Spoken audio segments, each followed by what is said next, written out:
अस्सलाम वालेकुम। आज जो गेस्ट हमारे साथ मौजूद हैं वो हमारे टीचर भी हैं और हमारे सीनियर भी। उन्होंने मुख्तलिफ चैनल्स में काम किया है, पीटीवी, समा, डॉन और जियो, और बहुत सी आपने उनकी ट्रांसमिशंस देखी होंगी। ये एज अ प्रोड्यूसर और एज अ डायरेक्टर काम करते रहे हैं और इनका बहुत ज़्यादा एक एक्सपीरियंस है, जिसकी वजह से हमने ये डिसाइड किया कि हम अपना टॉपिक आज का मीडिया एथिक्स और मीडिया प्रोपेगेंडा पर रखें। और हमारे गेस्ट हैं सर मिसबा कादरी। अस्सलाम वालेकुम सर, कैसे हैं आप? वालेकुम अस्सलाम, अल्हम्दुलिल्लाह। अच्छा सर, जैसे कि हमने बात करी कि हमारा जो टॉपिक है वो मीडिया एथिक्स पे और मीडिया प्रोपेगेंडा पे, तो सबसे पहले तो हमारे देखने वाले व्यूअर्स को आप ये बताएं कि मीडिया के एथिक्स होते क्या है, कि किन चीज़ों के वो पाबंद होते हैं कि क्या चीज़ें दिखाई जाएँ और क्या चीज़ें ना दिखाई जाएँ। ठीक है, पहले उसको समझिए एथिक्स होते क्या हैं। एथिक्स से मुराद ये है कि किसी भी चैनल पे या अखबार में या रेडियो में उन अल्फाज का इस्तेमाल किया जाए, उन तस्वीर को दिखाया जाए या उन वीडियोस को दिखाया जाए जिससे सोसाइटी पे कोई नेगेटिव इफ़ेक्ट ना पड़े। अच्छा, ethics society to society vary करते हैं। जो आप अमेरिकन मीडिया में दिखा सकते हैं बड़े आराम से, वो शायद आप पाकिस्तानी मीडिया पे नहीं दिखा सकते। फिर जो चीज़ें आप किसी न्यूज़ चैनल में दिखा सकते हैं वो आप एंटरटेनमेंट में नहीं दिखा सकते। इस वजह से हर एक की अलग एथिक्स हैं। पाकिस्तान का अलमिया ये कि हमारे पास 70 सालों में एथिक्स पे कोई काम नहीं हुआ। हम पहले ब्रिटिश एथिक्स को फॉलो करते रहे। उसके बाद जो रिसेंटली कुछ बुक्स हैं जो इंडियन मीडिया ने लिखी हैं, कि इंडिया की जो मीडिया के गुरु हैं उन्होंने लिखी हैं किताबें, लेकिन ज़रा इंडिया की सोसाइटी को आप हमारी सोसाइटी से कंपेयर नहीं कर सकते। लिहाजा हम एक चूचू का मुरब्बा बने हुए हैं, अभी तक फैसला नहीं कर पाए कि हमें क्या दिखाना है और क्या नहीं दिखाना है। एंटरटेनमेंट के एथिक्स बहुत डिफरेंट है, इन न्यूज़ के एथिक्स जो है बहुत डिफरेंट है। न्यूज़ में फिर हम जब किसी चीज़ को चलाते हैं, किसी न्यूज़ को, तो वो एक बैलेंस होनी चाहिए न्यूज़। मतलब अगर हम एक स्टेटमेंट चला रहे हैं किसी पॉलिटिकल पार्टी की, तो उसके अगेंस्ट जो उसको बैलेंस करना है वो आपको सब चलाना पड़ता है, जब कहें कि न्यूज़ बैलेंस हो पाती है। तो वो एथिकल है कि आप वन साइड न्यूज़ नहीं दे सकते ताकि वो बायस ना हो। एग्जैक्टली बायस ना हो। प्लस एंटरटेनमेंट के अंदर आप देखते हैं कि आप कहीं जेंडर बाइस तो नहीं हो रहे। जैसे एक बड़ा मशहूर मकूला है, हमने पढ़ा न्यूज़ के एथिक्स के अंदर, कि अगर कहीं पे डाका पड़ा है, उस डाका मारने वालों में 3 मर्द और 1 औरत थी, तो लिखा जाता था कि जी वो 3 डाकू और 1 डाकू हसीना ने जो है डाका मारा। तो इस पर एथिकल ब्लेम होता है कि भाई मतलब आप क्यों उस खातून को अलग से क्यों जो है ना वो एम्फसाइज करवा रहे हैं। भाई वो डाकू है ना, वो तो आप डाकू हसीना कह के उसको आप बिल्कुल अलग से क्यों आइडेंटिफाई करवा रहे हैं। तो ये इस तरीके से ना एथिकल प्रिंसिपल होने चाहिए, पाकिस्तान में काम होना चाहिए। पैमरा काम कर रहा है, लेकिन अलमिया ये है कि पैमरा जो है ना वो ज़्यादातर पॉलिटिकल इन्फ्लुएंस आ चुका है। जो पैमरा का चेयरमैन है वो आमतौर पर गवर्नमेंट का स्पोक पर्सन कहलाता है या माउथपीस होता है, कि वो ये देखता है कि कोई ऐसा चैनल, कोई ऐसी न्यूज़ नहीं चला जिससे गवर्नमेंट की क्रेडिबिलिटी हर्ट हो रही हो, बजाय से कि आप सोसाइटी को बेहतर करने की बात करें। अच्छा सर, जैसे कि आपने एक चीज़ कही कि क्या चीज़ दिखानी है, क्या चीज़ नहीं दिखानी। हम जब पाकिस्तान के हालात बहुत कशीदा हुआ करते थे, बम धमाके होते थे, डेड बॉडीज़ जगह जगह बिखरी होती थी, तो उस वक्त वो सारी चीज़ें ब्रॉडकास्ट की जाती थी और एक छोटा सा लिख दिया जाता था कि बच्चे ना देखें। लेकिन अब वो चीज़ बिल्कुल ही बंद कर दी है। मतलब कोई एहतजाज भी हो रहा होता है तो उस चीज़ को भी नहीं दिखाया जा रहा था। तो ये चेंज किस तरह आया हमारे मीडिया में? देखिए, चीज़ें प्रैक्टिस करने से, एक्सरसाइज करने से आहिस्ता आहिस्ता बेहतर होती है ना। पाकिस्तान में जिन ज़माने में चैनल शुरू हुए, पहले तो हमें वो हिस्ट्री देखनी होगी कि चैनल पाकिस्तान में शुरू कैसे हुए। हुआ ये कि जब पाकिस्तान टेलीविज़न काम कर रहा था और प्राइवेट मीडिया उस वक्त तक इंडक्ट नहीं हुआ था, तो मुशर्रफ के दौर हुकूमत में कारगिल का वाक़या हुआ। कारगिल के वाक़े के वक्त इंडियन मीडिया बड़ा स्ट्रॉन्ग था, उन्होंने बड़ा लाउड होकर शोर शराबा किया कि हमारे साथ ये हो रहा है, फला हो रहा है, फला हो रहा है। और दुनिया जानती है कि कभी भी गवर्नमेंट के चैनल के ऊपर कोई भी रिलाई नहीं करता, हमेशा प्राइवेट मीडिया के ऊपर रिलाई करते हैं कि हाँ जी ये सही न्यूज़ दे रहा होगा। तो उस वक्त हम पाकिस्तान सही होने के बावजूद हमें दुनिया में कहीं नहीं सुना गया हमें कि यार आपका एक ही पीटीवी तो है, और पीटीवी यकीनी तौर पे गवर्नमेंट का माउथपीस होता है, लिहाजा वो गवर्नमेंट का स्टेटमेंट दे रहा है, वो इन्फॉर्मेशन पूरी नहीं दे रहा है। फिर मुशर्रफ साहब की काबीना ने फैसला किया कि नहीं यार ये गलती हो गई, हमें प्राइवेट मीडिया को इंडक्ट करना चाहिए। अच्छा, उनके कुछ लोगों ने एडवाइस दी मुशर्रफ साहब को कि यार अभी आप इंटरटेनमेंट को अलाउ करें, आप जो है वो अलाउ ना करें न्यूज़ को। लेकिन मुशर्रफ साहब बड़े एग्रेसिव थे, उन्होंने नहीं बिल्कुल न्यूज़ को अलाउ करेंगे, न्यूज़ भी आए। नतीजे में न्यूज़ चैनल बहुत सारे आ गए, मशरूम ग्रोथ हुई, जिसके पास जो पैसा था उन्होंने इन्वेस्ट किया, चैनल शुरू हो गया। नतीजे में चैनल्स कि जब ये सारी ग्रोथ हुई तो उस वक्त तक स्टैंडर्ड सेट नहीं हो सके कि क्या दिखाना है और क्या नहीं दिखाना है। तो वो लोग जो कि नॉन मीडिया पर्सन थे या जिनको अखबार का तजुर्बा था लेकिन रेडियो का, टीवी का नहीं था, वो भी आ गए टीवी के अंदर। तो उस वक्त तक हमें एक टाइम लगा। आज चीज़ें बनती गई, फ़िल्टर होती गई, बनती गई, फ़िल्टर होती गई, गलतियाँ करते गए, अपनी गलतियों से हम सीखते चले गए। देन कैमरा बना 2012 के अंदर, उसके कुछ लॉज बनाए, कुछ इम्प्लीमेंट किए गए। फिर वही हुआ जो अयूब खान के दौर में हुआ था कि अखबारात को बैन कर दिया गया था कि वो एंटी गवर्नमेंट न्यूज़ नहीं चलाएंगे, और अभी भी यही हुआ है कि अब आप अभी रिसेंटली एक आर्टिकल आया जिसके तहत आप असेंबली में होने वाली कार्रवाई में जब तक कि आपको गवर्नमेंट की तरफ से कोई इन्फॉर्मेशन नहीं मिलेगी या पाकिस्तान एसोसिएटेड प्रेस PPI जो है इन्फॉर्मेशन नहीं देगा, उस वक्त तक आप वो न्यूज़ नहीं चला सकते। तो इसका मतलब ये हुआ कि आपको लिमिट कर दिया गया। बज़ाहिर तो मीडिया का काम क्या होता है, फ्रीडम ऑफ स्पीच है ना, इन्फॉर्मेशन का डिलीवर करना है। जो भी इन्फॉर्मेशन है जूं की तू बता दिया, एक सहाफ़ी के जो प्रोटोकॉल लिखे हुए हैं कि जो उसकी रिस्पॉन्सिबिलिटी होती है उसमें यह है कि कोई भी इन्फॉर्मेशन हो उसको एज इट इज़ आपने इन्फॉर्म करना है, जैसे कि ये देखते हो कि यार मुल्क के मफाद में है या नहीं है, मेरी पार्टी के मफाद में है या नहीं है, या मेरे सेक्ट के मफाद में है या नहीं है। मैंने न्यूज़ को एज इट इज़ बनानी है, और जो ऑडियंस है वो फैसला करेगी कि यार ये न्यूज़ को हासिल करने के बाद कि क्या बेहतर था और क्या बेहतर नहीं था। लेकिन आप उसको रिस्ट्रिक्ट कर रहे हैं। तो अब आपने देखा जैसे फैज़ाबाद धमाका फैज़ाबाद एक्सचेंज के ऊपर जो धरना था वो कवर नहीं करवाया गया। फिर अभी रिसेंटली इनके जो 7 साहब थे इनकी गिरफ्तारी हुई, उस पर सारे एहतजाज वो नहीं करवाए गए। उसके साथ साथ जो है वो मुमताज़ क़ादरी के जो नमाज़ जनाजा थी उसको भी कवर नहीं करने दिया गया। फिर और भी बहुत सारी इस तरह की कार्रवाइयाँ थी जिसको रोक दिया गया। तो इस बात का इजहार है कि मीडिया की आज़ादी को रोका जा रहा है। लेकिन सर आप जैसे कह रहे हैं कि मीडिया की आज़ादी को रोका जा रहा है, लेकिन कुछ प्राइवेट सेक्टर्स की खबरें नहीं चलाई जाती, जैसे कि हम मलिक रियाज का नाम लें, कोई बैरियर टाउन में वाक़या होता है या कोई चीज़ होती है उनसे रिलेटेड, तो वो न्यूज़ रोक दी जाती है। एग्जैक्टली देखिए, पहली बात तो ये समझने की कोशिश करें कि मीडिया जो होता है उसमें तीन उसके बेसिक फाउंडेशन है, to inform, to educate, to entertain.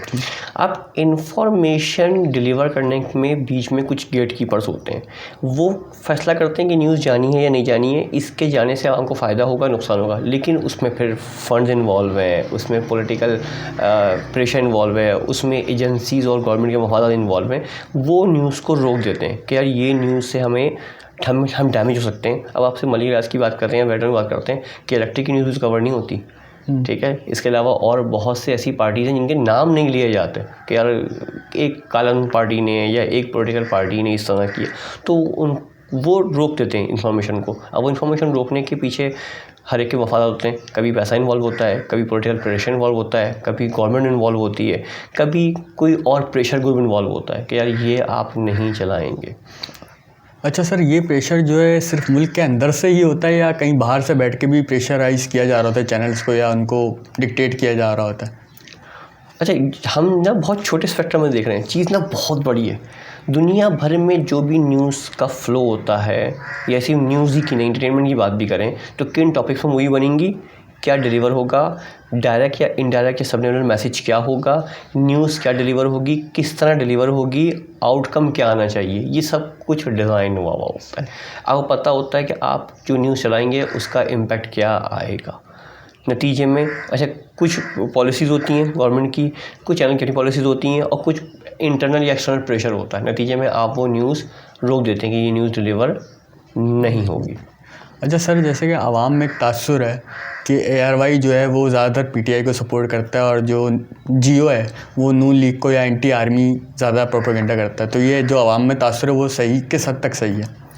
देखिए, पाकिस्तान क्या बाहर भी कोई प्राइवेट TV चैनल के पीछे कोई ना कोई फोर्स होती है। वो फोर्स से मुराद ये है कि कोई ना कोई फंडिंग करने वाला होता है, क्या चाहे वो पॉलिटिकल पार्टी हो, चाहे वो पर्टिकुलर इंडस्ट्री हो, या वो कुछ मखसूस लोग होते हैं। तो पाकिस्तान में भी ऐसा ही है। पाकिस्तान में हर TV चैनल की एफिलिएशन डायरेक्टली इनडायरेक्टली है किसी के साथ, कुछ की नज़र आ जाती है, कुछ की नज़र नहीं आती। अब जैसे आप कहते हैं कि हाँ बिल्कुल सही है, ARY के पीछे PTI सपोर्टेड था या वो इस्टेब्लिशमेंट सपोर्ट पे था। नून लीग के सपोर्ट पे कौन है इस वक्त? जियो है। अब ज़रा उनको फाइनेंशियल सपोर्ट भी मिलता है उसकी तरफ से, पॉलिटिकल सपोर्ट भी मिलता है उससे। इसके साथ साथ जो है वो समा था, समा के पीछे MQM का हाथ था काफ़ी हद तक, या मेट्रो TV था, मेट्रो TV तो बनाने वाले ही वही थे। फिर जो दुनिया TV है उसके पीछे काफली वालों का हाथ था।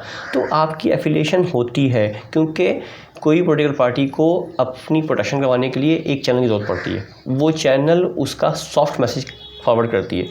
कैपिटल TV है। अब कैपिटल TV के पीछे पूरे पीएस पार्टी हैं, और जो क्या नाम था उनका, शर्मीन नाम था नहीं, जो पीपल्स पार्टी की खातून थी, शर्मिला फारूकी की जो हस्बैंड है वो उनके CEO हैं। तो आप सोचें कि वो जब मुझे उन्होंने अप्रोच किया था जब चैनल बन रहा था, तो उस वक्त कहा गया था कि जी हमारा इस फंडिंग का, इस चैनल का मतलब ही यही है कि पीपल्स पार्टी का सॉफ्ट इमेज जो है वो आवाम तक जाए। तो हर चैनल के पीछे जो है कुछ लोग फ्रंट पे आ जाते हैं, बदल जाता है, कुछ लोग बैक एंड पे रहते हैं, लेकिन चैनल उनका काम जो है वो कर रहा होता है। आपने जैसे समा की बात करी कि उसको MKM सपोर्ट थी, लेकिन समा पे कुछ साल पहले एक इल्ज़ाम लगा कि इंडिया से बैठ के उसकी इन्वेस्टमेंट आ रही है या फंड हो रहा है, तो वो कितनी चीज़ सही थी वो वाली? देखिए, मैं समा का फाउंडर मेंबर हूँ अल्हम्दुलिल्लाह। मैं CNBC पाकिस्तान में था, तो और समा जो है वो उसकी सिस्टर फर्म थी, तो समा की इस डिज़ाइनिंग इंस्टॉलेशन में अल्लाह का शुक्र है मेरा काफ़ी हाथ था। ये इल्ज़ाम कह सकते हैं, क्योंकि समा जब डिज़ाइन किया गया था उसके पीछे अरबों का हाथ था, या जो ओनर है वो सऊदी में UAE में रहते थे और वहाँ से फंडिंग आती थी या वहाँ से इन्वेस्टमेंट की गई थी, लेकिन ऐसा कोई हमें नज़र नहीं आया उस वक्त काम करने के दौरान कि जी वो इंडियन जो है वो या किसी बाहर की जो लाइंस हैं उसके ऊपर काम करता है। यकीन तो पे करता होगा शायद टॉप मैनेजमेंट या ओनर को कुछ ना कुछ इंस्ट्रक्शन मिलती होगी, उसके कुछ ऑब्जेक्टिव होते होंगे, लेकिन एटलीस्ट हमें मुझे ऐसा नज़र महसूस नहीं हुआ। अच्छा सर, हमने एक दौर देखा बीच में रेड शोज़ का, इकरार और हसन जैसे हो गए, तो उसमें एक तो आवाम समझती है कि काफ़ी सारे शोज़ जो हैं फेक हैं, या एक सोशल मीडिया पे एक इल्ज़ाम ये भी चला इन शोज़ के बारे में कि भाई जो पैसे नहीं देता इनको चुप रहने के लिए, तो उसका ये शो नशर कर देते हैं। तो उस चीज़ पे आप क्या कहते हैं कि वो जो जिस तरीके से शोज़ होते हैं कि किसी की प्राइवेट प्रॉपर्टी पे घुस जाना, जैसे आप जानते हैं, मैं भी जानता हूँ कि मजिस्ट्रेट के बगैर आप प्रॉपर्टी पे नहीं जा सकते, वरना सेल्फ डिफेंस में ओनर कुछ भी कर सकता है। बिल्कुल। तो ये जो करते हैं, तो इस पे क्या कहते हैं, एथिक्स के कितना ख़िलाफ़ है मीडिया के?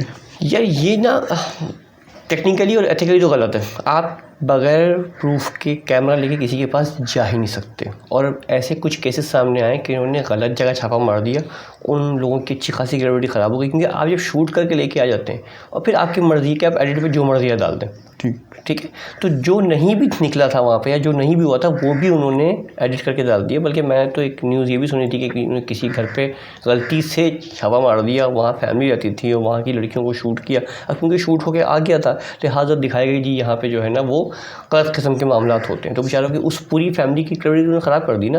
नतीजे में जो असल में ये प्रोग्राम शुरू कहाँ से हुआ, या उसकी वजह ये कि इन प्रोग्राम की रेटिंग आती है, इस तरीके से रीएनैक्टमेंट के शोज़ की रेटिंग आती है, इस तरीके से ये छापा मारने वाले शोज़ की ना रेटिंग आती है, और इसमें खातून या कोई खड़ा हो गया शोर शराबा करता है, ये कर दिया वो कर दिया फला कर दिया। एक यूनिवर्सिटी थी, प्राइवेट यूनिवर्सिटी, पता ही नाम लेना चाहिए नहीं लेना चाहिए, खैर वो खातून एक प्रोग्राम इस तरह का शो होस्ट करती थी, उनकी अपनी यूनिवर्सिटी बदनाम थी कि जो है यहाँ पे जो डिग्रीज़ हैं वो बिकती हैं, क्लासेस होती नहीं हैं यहाँ पे, और वो खातून वहाँ की होस्ट बन के अपने आप को उन्होंने बिल्कुल नेक और शरीफ बना के वो दूसरी छावा मारी के आपके पास ये गलत हो रहा है, ये गलत हो रहा है, ये गलत। उनसे खुद तो पूछेंगे मैडम आप जिस यूनिवर्सिटी की जो है वो चेयरमैन है, आपकी यूनिवर्सिटी तो खुद ही हो रहा होता, लेकिन क्योंकि वो बिहाइंड द कैमरा होता है तो उनको पता कि मेरे पास कोई नहीं आएगा, मैं 10 जगह छावा मारने जा सकती हूँ। तो ये असल में गलत है। आप प्रॉपर रिसर्च करके और किसी को इन्वेस्ट करके फिर इस तरीके से काम कर सकते हैं, लेकिन किसी की प्राइवेट प्रॉपर्टी पे मजिस्ट्रेट को लेके भी कैमरा लेके घुसना जो है ना वो एथिकली गलत है। ठीक। अच्छा सर, जैसे कि हर इदारे में पाकिस्तान के आपको पता है कि करप्शन बेतहाशा हो गई है, तो मीडिया में किस हद तक करप्शन इन्वॉल्व हुई है? जैसे कि आप हमें पढ़ाते हुए एक चीज़ कहते थे कि अंडर द टेबल या ओवर द टेबल पैसों का लेन देन होता है, तो किस हद तक होता है और किस लेवल पे होता है? अच्छा, करप्शन मीडिया में शदीद वाला है, ठीक है ना। अच्छा, इसमें सिर्फ पैसा इन्वॉल्व नहीं है, मतलब ये यहाँ जी कैश मिल जाता है, इसके बेनिफिट्स मिलते हैं। क्या आपको याद नहीं है मलिक रियाज ने एक लंबी लिस्ट दी थी कि कौन कौन से होस्ट या एंकर हैं जिनको हमने प्लॉट्स दिए हुए हैं या जिनके पास हमने जो है वो इतना अमाउंट डिलीवर किया हुआ है।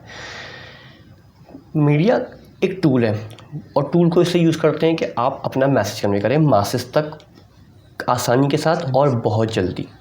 नतीजे में इस टूल को इस्तेमाल करने के लिए अगर पैसा लग रहा है तो पैसा, प्रेशर लग रहा है तो प्रेशर, किसी को उठवाना है, मरवाना है, कुटवाना है, ठीक है ना, तो ये सब हो रहा होता है। आप एक दिन के अंदर मतलब एक न्यूज़ चला के किसी भी ऑर्गेनाइजेशन का आप बेड़ा गर्क कर सकते हैं। लिहाजा चैनल ऐसा करते हैं, उनके पीछे इन्वेस्टमेंट होती है, उनको कहा जाता है कि आपने ये काम करना है। किसी एक ऑर्गेनाइजेशन को, किसी एक कंपनी को, किसी एक पॉलिटिकल पार्टी को या किसी एक शख्सियत की जो है ना आपने किरदार साजी करनी है या तो ख़राब करना है। प्रोपेगेंडा पॉजिटिव भी होता है, नेगेटिव भी होता है, तो चाहे उसको आपने बेहतर करना है या आपने उसको गलत करना है। मैं आपको एग्जांपल दूँ इसकी। अभी रिसेंटली जैसे फ्रांस वाला वाक़या हुआ, लू बिस्किट के ख़िलाफ़ शोर शराबा किया गया, बिल्कुल फ्लैट हो गया, ठीक है। के इलेक्ट्रिक कोई इन्फॉर्मेशन नहीं देता कि जी क्या हुआ, कब हुआ, कैसे हुआ, बड़े बड़े हादसा हो गए। ये हमारे ही घर से आगे थोड़ा सा जो बच्चे का वाक़या पड़ा होगा, सुना होगा आपने, के इलेक्ट्रिक के हाई टेंशन वायर गिरी थी और बच्चे के दोनों हाथ काटने पड़ गए। वो हमारे घर से थोड़ा सा ही आगे का वाक़या है, यहीं पे ही रहता था वो बच्चा वो। तो इस तरह के वाक़यात तो मतलब चैनल्स को फंडिंग होती है और चलो इस तरह के काम करते हैं। अगर आपने मार्क ट्वेन को पढ़ा हो या मार्क ट्वेन नाम सुना हो, तो मार्क ट्वेन ने कहा था कि if you do not read newspaper it means you are uninformed, but you read newspaper it means you are misinformed। तो चैनल्स, अखबारात आपको वो इन्फॉर्मेशन देते हैं जो वो देना चाहते हैं और उसके ज़रिए वो बिल्ड करते हैं। जैसे पाकिस्तान के अंदर जो चीफ़ ऑफ आर्मी स्टाफ थे जिनको अमीरुल मोमिनीन बना के पेश किया गया, तो क्या किया गया, फंडिंग थी ना भाई, आप प्लानिंग थी कि जी हमने इस वक्त जो है वो फ़ौज को हमने स्ट्रॉन्ग करना है, लेके आए। फिर अभी रिसेंटली इमरान खान के ऊपर बड़ा ठीक ठाक काम किया गया। बाकी दोनों पॉलिटिकल पार्टी, तीन पॉलिटिकल पार्टी को एज ए करप्ट दिखाया गया। इमरान खान भी, मैं इस हक़ में वो बिल्कुल ऐसे ही था, वो करप्ट थी, उनको आहिस्ता आहिस्ता दिखाया गया। मतलब पूरा कॉन्सेप्ट है कि हमने अगले 1.5 साल में, 2 साल में इस तरह के प्रोग्राम चलवा के लोगों की माइंड मेकिंग करनी है। और ये लोकली भी होता है और ये इंटरनेशनली भी होता है। अगर आप इंटरटेनमेंट में की बात करें, इसमें इससे रीडिंग करूँगा, इंटरटेनमेंट में हम एक अरसे से देखते चले आए हैं, जो हमने हॉलीवुड की मूवीज़ देखी हैं, उन सब के अंदर जो विलन था वो हमेशा एंटी अमेरिका होता है, या तो रशियन होता है, या वो कोरियन होता है, जापानी होता है, चाइनीज़ होता है, फिर ईरानी हुआ, फिर पाकिस्तानी हुआ, फिर आजकल जो है वो पाकिस्तानी और ईरानी और सऊदियन है। तो आपने क्या किया, आपने बिल्ड कर दिया। आप और मैं शायद किसी रशियन से मिले होंगे, लेकिन अगर हम कभी रशियन से, मैं तो खैर 2-3 लोगों से मिला हूँ तो मुझे अंदाज़ा है, तो रशियन से मिल के पहला ख्याल में था कि अबे यार ये क्लाशनकोव बेचता होगा, ठीक है ना, ये स्मगलिंग करता होगा, ये इसने आपको पिछले 20 साल 25 साल के अंदर मूवीज़ दिखा के माइंड मेकिंग की गई। चैनल्स, न्यूज़ चैनल भी ऐसा ही करते हैं, किसी एक शख्सियत को उठाते हैं या गिराते हैं, कोई किसी पॉलिटिकल पार्टी के ख़िलाफ़ काम करते हैं, या अच्छे खासे बंदे के में एक बात कुछ सिंपल सी करके जो है ना आपके जहन में बोलते हैं यार ये एक बिल्ड कर देते हैं आइडिया ना। अब वो आपके आइडिया वो बिल्ड हो रहा होता है, पकड़ा होता है, फिर आपके ख्याल में उसकी परसेप्शन वैसी डेवलप हो जाती है। मतलब जिस तरह अभी तारिक जमील साहब का एक वाक़या होता है कि उन्होंने दुआ करवाई थी और उस पे एक हैशटैग आया था उनके ऊपर बड़ा, हाँ, तो मीडिया पर प्रोग्राम होता, तो वो चीज़ भी उसी दायरे में आ जाएगी। बिल्कुल, मतलब आप जो है किरदार साजी करते हैं और किसी कैरेक्टर असैसिनेशन भी करते हैं ना। मतलब आपने अच्छे खासे बंदे को के बारे में एक जुमला या 2 जुमले बोल के या एक प्रोग्राम करके उसकी पूरी 20 साल 25 साल 30 साल की सारी कारकर्दगी जो है ना वो ख़राब कर देते हैं। जिस ज़माने में ये फ़लस्तीन और इसराइल के दरमियान मायदा हो रहा था, तो डिसाइड हो गया कि हाँ जी ठीक है, अब मायदा हो जाएगा, नेक्स्ट डे साइन हुआ था। एक दिन पहले बीबीसी ने डॉक्यूमेंट्री चलाई जिसमें दिखाया गया कि जो फ़लस्तीनी ख़वातीन या बच्चे थे उन्होंने कैसे खुद कुछ धमाके करके इसराइल की ख़वातीन और बच्चों को मारा था। तो उस एक डॉक्यूमेंट्री का इम्पैक्ट यह है कि नेक्स्ट डे इसराइल में प्रोटेस्ट हुआ और वो जो साइन हो रहा था मायदा वो नहीं हो सका। लिहाजा चैनल्स या मीडिया इतना स्ट्रॉन्ग है कि वो कंट्री की वॉर कराने में या रुकवाने में या किसी भी नेशन की इकोनॉमी को बेड़ागर्क करने में वो बड़े आराम से कर सकते हैं। जब भी चैनल्स के ऊपर फंडिंग भी होती है और जब भी उनके ऊपर बहुत सोच समझ के काम किया जाता है कि यार हमें इस तरह के कॉन्सेप्ट बिल्ड करवाने, हमें ये वाला काम करना। जैसे पाकिस्तान में पोलियो के ऊपर एक बड़ा मसला चलता है कि जी यूँ हो रहा है। दुनिया में जिन चंद ममालिक का पोलियो रह गया उनमें अल्हम्दुलिल्लाह हम भी शामिल हैं, ठीक है ना, अल्लाह माफ़ करे। उसका रीज़न क्या है? उसका रीज़न ये कि हमारे पास कुछ रिलीजियस पार्टी या कुछ और तबका जो है वो अपोज़ करता है कि नहीं पोलियो के ख़तरे नहीं फैलाने चाहिए। और अभी सेम यही सीन जो है वो कोविड की वैक्सीन के ऊपर भी चल रहा है। खैर कोविड की वैक्सीन के बारे में मेरे अपने भी तहफ़्फ़ुज़ात हैं कि कम से कम 6 महीने से साल तो लगेगा उसके जो है वो रिएक्शन सामने आने में या उसका साइड इफ़ेक्ट सामने आने में। उसके बाद आप फ़िल्टर कर पाएंगे कि हाँ जी कोविड की जो मतलब जिन्होंने बनाने वाले वो भी कह रहे हैं कि अभी तुम टेस्ट कर रहे हैं। तो जैसे कि मैक्सिको में हुआ है कि ब्लड क्लॉटिंग हो रही है लोगों में और उन्होंने काफ़ी वैक्सीन बैन कर दी। एग्जैक्टली तो अभी तो एक्सपेरिमेंटल फेज़ में, तो ये तो ठीक है। लेकिन पोलियो पे तो एक अरसे से काम हुआ है। 80s के बाद पता चला कि जी आपका टेम्परेचर 2 डिग्री से बढ़ जाएगा तो वो किसी काम की नहीं है। फिर अब देखते हैं अब जो पोलियो की वैक्सीन वाले आते हैं वो थर्मोस के अंदर लेके आते हैं, वरना तो ऐसे ही नहीं आते थे। तो जैसे ही टेम्परेचर टेम्परेचर 25+ हुआ तो वैक्सीन अब किसी काम की नहीं रही, लेकिन अब वो प्रोटेक्ट कर रहा है। इट मीन आहिस्ता आहिस्ता चीज़ें बेहतर होती जाएंगी। लेकिन बात सारी यही है कि मीडिया का अपना किरदार होना चाहिए इसके ऊपर, या जो लोग फंडिंग करवाना चाहिए क्या करिए, ये लोगों को शऊर बिल्ड करें कि भाई आप ये मेडिसिन लगवाएं, इससे आहिस्ता आहिस्ता बेहतरी आएगी। लेकिन अभी कोविड के बारे में तो सिंपल मैं अभी ये कहता हूँ कि अभी उस पर एक्सपेरिमेंट हो रहे हैं, तो टाइम लगेगा और समझ में आएगा कि हाँ जी कौन सी वाली वैक्सीन काम की है, किस एज ग्रुप के लिए, किस जेंडर के लिए, किस टाइम के लिए, और दोनों डोज के दरमियान कितना गैप होना चाहिए, और उसका बीपी और हार्ट बीट और बाकी चीज़ें देख के उसको कितना mg की जो है ना वो डोज देनी है। ये अभी वक्त लगेगा इसके अंदर। सर आपने एक बात करी कि बहुत से जो चैनल्स हैं वो या तो वॉर करवा देते हैं, या जिस तरह आपने डॉक्यूमेंट्री का मिसाइल दी कि वो पीस ट्रीटी तक कैंसिल हो जाती हैं।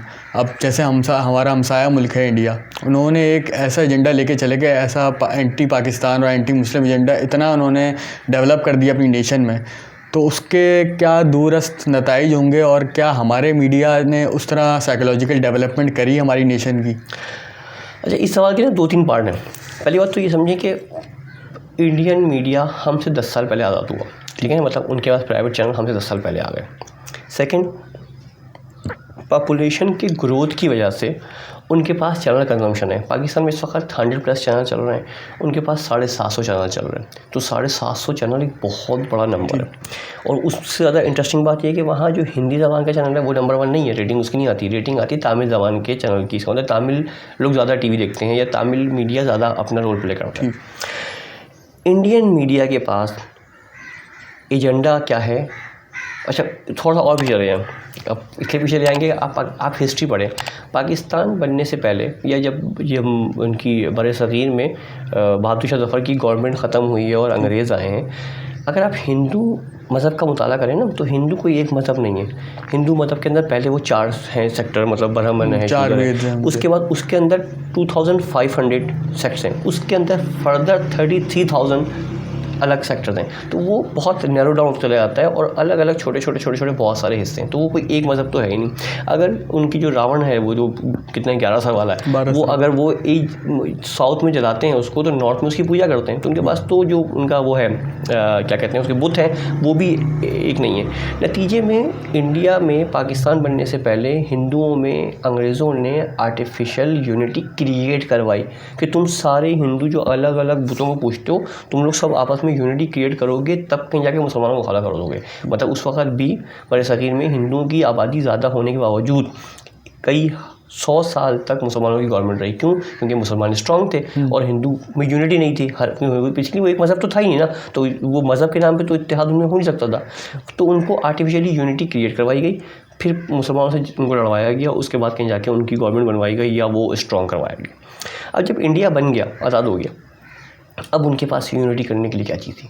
लिहाजा उनके लिए भी उस वक़्त के मीडिया के ज़रिए या अब तक भी आर्टिफिशियल यूनिटी क्रिएट करवाई गई कि देखो ये दुश्मन है, ये हमला करेगा, ये झगड़ा करेगा। क्योंकि उनके पास, जैसे हमारे पास इस्लाम के नाम पे मुद्दे हो जाते हैं ना, तो वहाँ पे तो कोई यूनिटी क्रिएट करने का कोई आइकन ही नहीं है, कोई सोर्स ही नहीं है जिसके नाम के ऊपर सब इत्तेहाद कर दें। लिहाजा क्या किया गया, उनको एक दुश्मन दिखा के ना उनको मुत्तहिद करवाया गया। और आज भी इंडियन मीडिया, इंडिया के क्रिटिक्स, इंडिया की किताबें, अखबारात, वो सब यही कर रहे होते हैं कि पाकिस्तान को दुश्मन दिखा के एक कर रहे होते हैं। वरना अगर वो ना करें तो अभी भी आप जानते हैं इंडिया के अंदर कितने हंगामे चल रहे हैं। इंडिया के तकरीबन 11 ऐसे सूबे या स्टेट हैं जो कि आज़ादी की जंग लड़ रहे हैं, जिसमें हम तो सिर्फ कश्मीर को मानते हैं क्योंकि वो मुसलमान हैं। इसके अलावा खालिस्तान एक तहरीक है, उसके अलावा जो है वो, इसके बारे में कौन सी मूवी थी, दिल से बनी थी, मुझे याद नहीं आ रहा कौन सा सूबा था वो, तामिल, एग्जैक्टली, तो तामिल थी। इसके अलावा बंगाल में कुछ पोर्शन है। तो तकरीबन 11 ऐसे सूबे हैं जो इंडिया से आज़ादी हासिल करना चाह रहे हैं। तो कुछ ना कुछ तो वजह होगी ना, वो भी समझ में आ गया कि यार ये आर्टिफिशियली आप कब तक पाकिस्तान को, मुसलमानों को अपना दुश्मन दिखा के कब तक यूनिटी क्रिएट कराओगे, और आप हमारे बेसिक नीड पूरी नहीं कर रहे हो। नतीजे में जो है वो, अच्छा, फिर इंडियन मीडिया ने ऐसा किया, उसकी वजह समझ में आ गई आपके। इम्पैक्ट जो डाल रहा है वो इम्पैक्ट यकीनी तौर पर डाल रहा है। दुनिया भर में सबसे ज़्यादा जिस चीज़ का बिज़नेस होता है वो वेपन्स का होता है। तो अगर अमन हो जाएगा तो वेपन्स कैसे बिकेंगे, सेल आउट नहीं होंगे, ठीक है ना। और फिर हमारी भी अपनी फोर्सेस का बहुत बड़ा बजट है और इंडिया की फोर्सेस का भी बहुत बड़ा बजट है, और ये एक दूसरे को आंखें दिखा के या एक दूसरे की गवर्नमेंट को बता के यार देखो ये इंडिया हम पे हमला कर सकता है, वो कहते हैं पाकिस्तान हम पे हमला करता है कश्मीर की वजह से, तो वो एक दूसरे को डरा के अपने आप को क्या कर रहे हैं, बिल्ड कर रहे हैं और अपने फोर्सेस पे पैसे खर्च कर रहे हैं, या वो अपनी फोर्सेस की इकोनॉमी डेवलप कर रहे हैं। और लेकिन उसमें लोकल भी असला डेवलप हो रहा है और इंटरनेशनली असला भी डेवलप हो रहा है, और शायद इसमें उन लोगों का भी इंटरेस्ट है जो इन दोनों मालिक को असला बेचते हैं कि अगर अमन हो जाएगा तो भाई दुनिया में तकरीबन, मैं कहीं पढ़ रहा था 20-22 कंट्रीज ऐसी हैं जिनकी आर्मी नहीं है। क्यों नहीं है, मतलब अमन है, या उनके अपने पड़ोसियों के साथ ताल्लुक इतने अच्छे हैं, या वो डरते डराते किसी से भी नहीं है, उन्होंने डील किया हुआ कि जी हम पे कुछ होगा तो यूनाइटेड नेशन हमारी हेल्प करेगा, तो वो फंडिंग जो हम आप पे लगाएं, अपने वेपन्स को डेवलप करने पे लगाएं, अपनी फोर्सेस पे लगाएं, वो बेहतर ही नहीं कि अपने लोगों की हेल्थ पे, एजुकेशन पे और बेसिक नेसेसरी पूरी करने पे लगा दें। अच्छा सर, जैसे कि हमने देखा कि माजी में जब हामिद मीर पे हमला हुआ तो उसका इल्ज़ाम लगा एजेंसी पे, अभी रिसेंटली अफसार आलम पे जो पैमरा के हेड भी रह चुके हैं उन पे हमला हुआ, तो न्यूयॉर्क टाइम्स का एक हेडलाइन आई कि अफसार आलम ने 2 दिन पहले जो है ISI चीफ के ख़िलाफ़ कुछ बोला था और उन पे अब हमला हो गया। तो ये प्रोपेगेंडा जो अब ये क्या बाहर से प्रोपेगेंडा हो रहा है एजेंसी के ख़िलाफ़ से, या अंदर से हो रहा है? अच्छा, दुनिया भर में सहाफ़ियों पे हमले होते हैं। हम समझते थे कि शायद पाकिस्तान, इंडिया या इराक़ का नंबर होगा सबसे ज़्यादा, लेकिन सबसे ज़्यादा नंबर अमेरिका का है सब सहाफ़ियों पे हमला करने पे। अफसार आलम पे जो हमला हुआ है ये अभी तक प्रॉपर इन्वेस्टिगेशन इसकी हो नहीं सकी, या अफसार साहब ने खुद भी कहा कि मैं नहीं कह सकता क्यों हमला किया गया है। जो हामिद मीर वाला सीन था वो तो ज़ाहिर है वो जियो की और इस्टेब्लिशमेंट की और आर्मी की कभी भी नहीं बनती, तो उसके जो खैर आफ्टर इम्पैक्ट मैथ बहुत डिफरेंट नज़र आया। उन्होंने बल्कि बड़ा लाउडली कह दिया कि जी मुझ पे ISI ने हमला किया।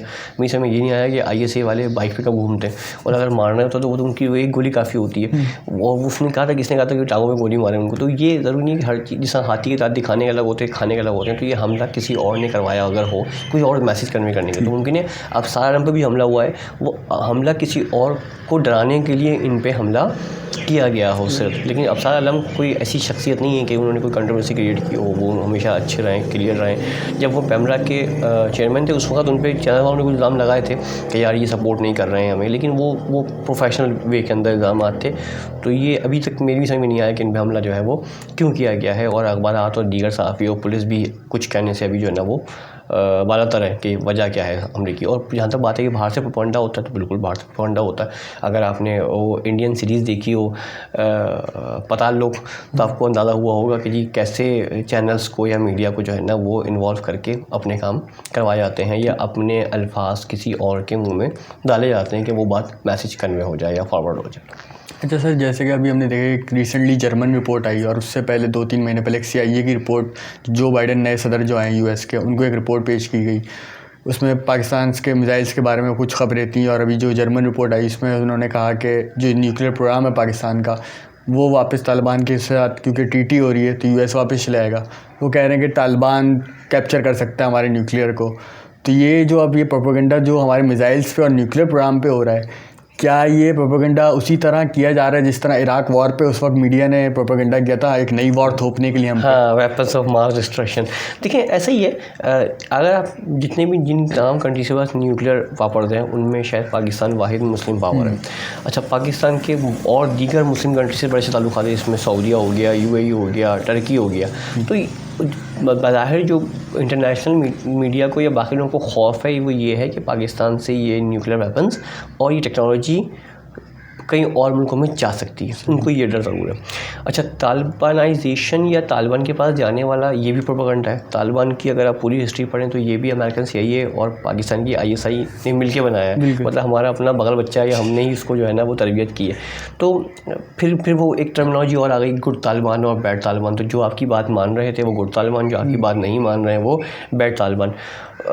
ये किया गया। अच्छा, हम ठीक है पाकिस्तान पर इल्ज़ाम लगते रहते हैं, और पाकिस्तान को सामना करना पड़ता है। हम ये बात जानते हैं पाकिस्तानी एजेंसीज़ बड़ी स्ट्रॉन्ग है और किसी भी सूरत में हम जो है वो इतने आराम से किसी को भी डिलीवर नहीं कर सकते, ना हो सकता है। लेकिन क्योंकि पाकिस्तान की गवर्नमेंट को या पाकिस्तान को अनस्टेबल करना है, लिहाजा इल्ज़ाम लगाने का हक़ रखते हैं, वो इल्ज़ाम लगाते रहते हैं, वही कर से काम कर रहे हैं। और जिस तरीके से बाकी मुस्लिम कंट्रीज़ को, चाहे उन्होंने बहरीन को ब्रेक किया या उन्होंने इराक़ पे हमला किया, पाकिस्तान में हमला किया, तो उनका नेक्स्ट टारगेट यकीनी तौर पर पाकिस्तान भी है। लेकिन क्योंकि पाकिस्तानी कंपैरेटिवली स्ट्रॉन्ग है तो अब उसको फाइनेंशियली डैमेज किया जा रहा है कि शायद वो फाइनेंशियली डैमेज हो जाए, फिज़िकली या फोर्सेस के लिहाज से वो इतने आराम से डैमेज नहीं हो सकता।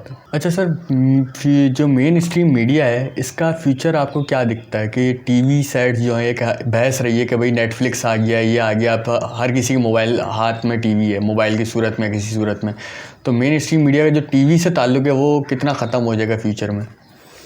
ये काफ़ी ख़त्म हो जाएगा।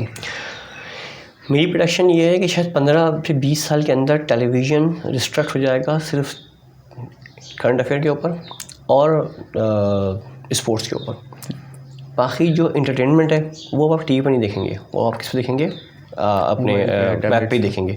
देखें, दुनिया की सबसे बड़ी प्लेटफॉर्म इस वक्त नेटफ्लिक्स है, फिर जी प्राइम है और Z5 है। इस तरीके से जो है ना, और पाकिस्तान में भी 2-3 बन गई हैं और मलेशियन भी हैं कुछ। तो ये वो प्लेटफॉर्म्स हैं जिसके ऊपर इंटरटेनमेंट का इतना स्टफ़ है, इतना स्टफ़, मतलब मैं आपसे शर्त लगाता हूँ, आप रोज़ाना बैठ के 5 घंटे अगर नेटफ्लिक्स देखना शुरू करें तो अगले 10 साल के अंदर भी आपका स्टफ़ ख़त्म नहीं होगा, इतना स्टफ़ वहाँ पड़ा हुआ है। तो इंटरटेनमेंट इंडस्ट्री सारी शिफ्ट हो जाएगी इसके ऊपर, डिजिटल मीडिया के ऊपर। न्यूज़, करंट अफेयर और स्पोर्ट्स के लिए अभी भी आप टीवी के मोहताज रहेंगे, क्योंकि ये तीनों चीज़ें लाइव है। न्यूज़ भी लाइव है, करंट है और स्पोर्ट्स भी करंट है। और स्पोर्ट्स का जो मज़ा होता है वो आपको बड़े स्क्रीन पे आता है। मतलब अगर फुटबॉल का मैच देख रहे हैं तो शायद वो 4.5 इंच का स्क्रीन आपको वो खूबसूरती ना दे सके जो 52 इंच का स्क्रीन आपको दे सकेगा। तो नतीजे में आप वहाँ पे एसोसिएट रहेंगे। इंटरटेनमेंट सेपरेट हो जाएगी। इंटरटेनमेंट के सेपरेट होने की वजूहात भी हैं। इंटरटेनमेंट में जिस तरीके का कंटेंट आ रहा है, आपकी माइंड मेकिंग कर रहा है, चाहे वो न्यूडिटी हो, चाहे वल्गैरिटी हो, चाहे प्रोपेगेंडा हो, उसकी ज़रूरी है कि आप बिल्कुल फोकस होकर सुकून से बैठ कर देखें। तो हर एक को आइसोलेट कर दिया गया। मैं नेटफ्लिक्स यूज़ कर रहा हूँ, आप नेटफ्लिक्स यूज़ कर रहे हैं, हम सब नेटफ्लिक्स यूज़ कर रहे हैं। हम कब देख रहे हैं, क्या देख रहे हैं, कैसे देख रहे हैं, किस टाइम पे देख रहे हैं, अब ये मेरा और आपका पर्सनल मामला है, ठीक है ना। तो हम और लोगों को नहीं पता कि हम क्या देख रहे हैं। अच्छा, फिर हम उन स्टफ़ को देख के इतने ब्रॉड माइंड भी हो जाते हैं या इतने ओपन भी हो जाते हैं कि हम क्लास में डिस्कस करते हैं उन तमाम मूवीज़ को जिसमें बहुत सारे गैर अखलाकी सीन होते हैं और बड़े खुल कर डिस्कस करते हैं। हमने किसको डिस्कस किया? हमने गेम्स ऑफ थ्रोन को डिस्कस किया, हमने जो है वो डिस्कस किया जनाब मिर्ज़ापुर को डिस्कस किया हमने, ठीक है। हमने और भी बहुत सारी मूवीज़ को डिस्कस किया जो सीरीज़ थी या जिसमें जो कि नेटफ्लिक्स पे स्टफ़ पड़ा हुआ था और बड़ा ही कोई गैर अखलाकी था। लेकिन हम इतने ब्रॉड माइंड हो गए हैं कि डिस्कस कर लेते हैं। हम देखते साथ नहीं हैं लेकिन हम डिस्कस कर लेते हैं साथ। इसका मतलब है कि हमारे पास हम क्या हो गए, हम वहाँ पहुँच गए जहाँ पे पहुँचाना था हमें, हमारी कौम को या लोगों को जिस तरीके से स्ट्रॉन्ग करना था मेंटली कि यार ये सब अब एक्सेप्टेंस आ जाती तो आप एक्सेप्ट कर लेते। मतलब इंटरनेशनल मीडिया या प्लेटफॉर्म्स ने वो साइकोलॉजी डेवलप कर दी है। आप जो है अब आप इंटरटेनमेंट के मीडिया से, अब आप देखिए पाकिस्तान में अभी भी इंटरटेनमेंट मीडिया बहुत हद तक कंट्रोल है या बहुत हद तक वो ऐसी चीज़ें नहीं दिखाता, जबकि इंडियन मीडिया बिल्कुल अपनी सारी हदें पार कर चुका है। और शायद मैं समझता हूँ कि बहुत सारी हॉलीवुड मूवीज़ में भी वो नहीं दिखा पाते जो कि अब जो है वो इंडियन मीडिया दिखा रहा है। उसकी वजूहात हैं, उसकी वजूहात बहुत सारी हैं। मतलब देखिए वो जो प्रोपेगेंडा या उसकी बात करते हैं ना, बहुत सारी, अच्छा हम किसी चीज़ को ना आइसोलेट होकर नहीं देखते, हम ये देखते हैं कि किसी भी चीज़ के साथ और कौन कौन चीज़ों के इम्पैक्ट हो रहे हैं। जैसे अभी कोविड की बात हो रही है, कोविड की एक कॉन्स्पिरेसी थ्योरी है कि दुनिया की आबादी 7.7 अरब है। अगर ये आबादी रिड्यूस होकर 1 अरब हो जाए तो दुनिया का हर शख्स खुशहाल होगा। इसका मतलब है क्या करना है आपने? आबादी को रिड्यूस करना है। आबादी कम करने के लिए क्या करना पड़ेगा? तो जंगो जदल करें आप, लोगों को मार धाड़ करें, लेकिन उसमें मसाइल पैदा हो जाएंगे। लिहाजा कोई और डिजीज़ लेके आया जाए। ये भी थ्योरी है कि जी कोविड जो है वो एक बाय डिज़ाइन फार्मूला है, एक वायरस है जिससे लोगों को जो है वो मारा जाएगा। और फिर इसके पीछे कौन से लोग मरेंगे? आप देखें जितने लोग मरे हैं वो 55 प्लस के ज़्यादा, जितने लोग भी अब तक के कोविड का शिकार हुए हैं उनमें से 80% लोग वो हैं जिनकी एज 55 प्लस है।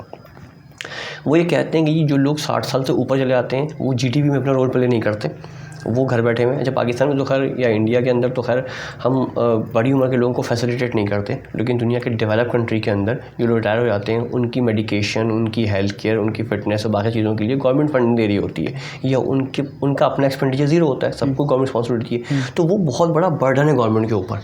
लिहाजा उन सब लोगों को अगर रास्ते से हटा दिया जाए तो गवर्नमेंट की बहुत बड़ी फंडिंग जो है, पैसा बच जाएगा। तो ये एक कॉन्स्पिरेसी थ्योरी है कि जी आपने बड़ी उम्र के इतने लोग जो कि गवर्नमेंट जो कि जीडीपी में रोल प्ले नहीं कर रहे हैं, उनको आराम से आपने फ़िल्टर करके साफ़ कर देना है ताकि आपके पास जो है वो फ़ंड बचे।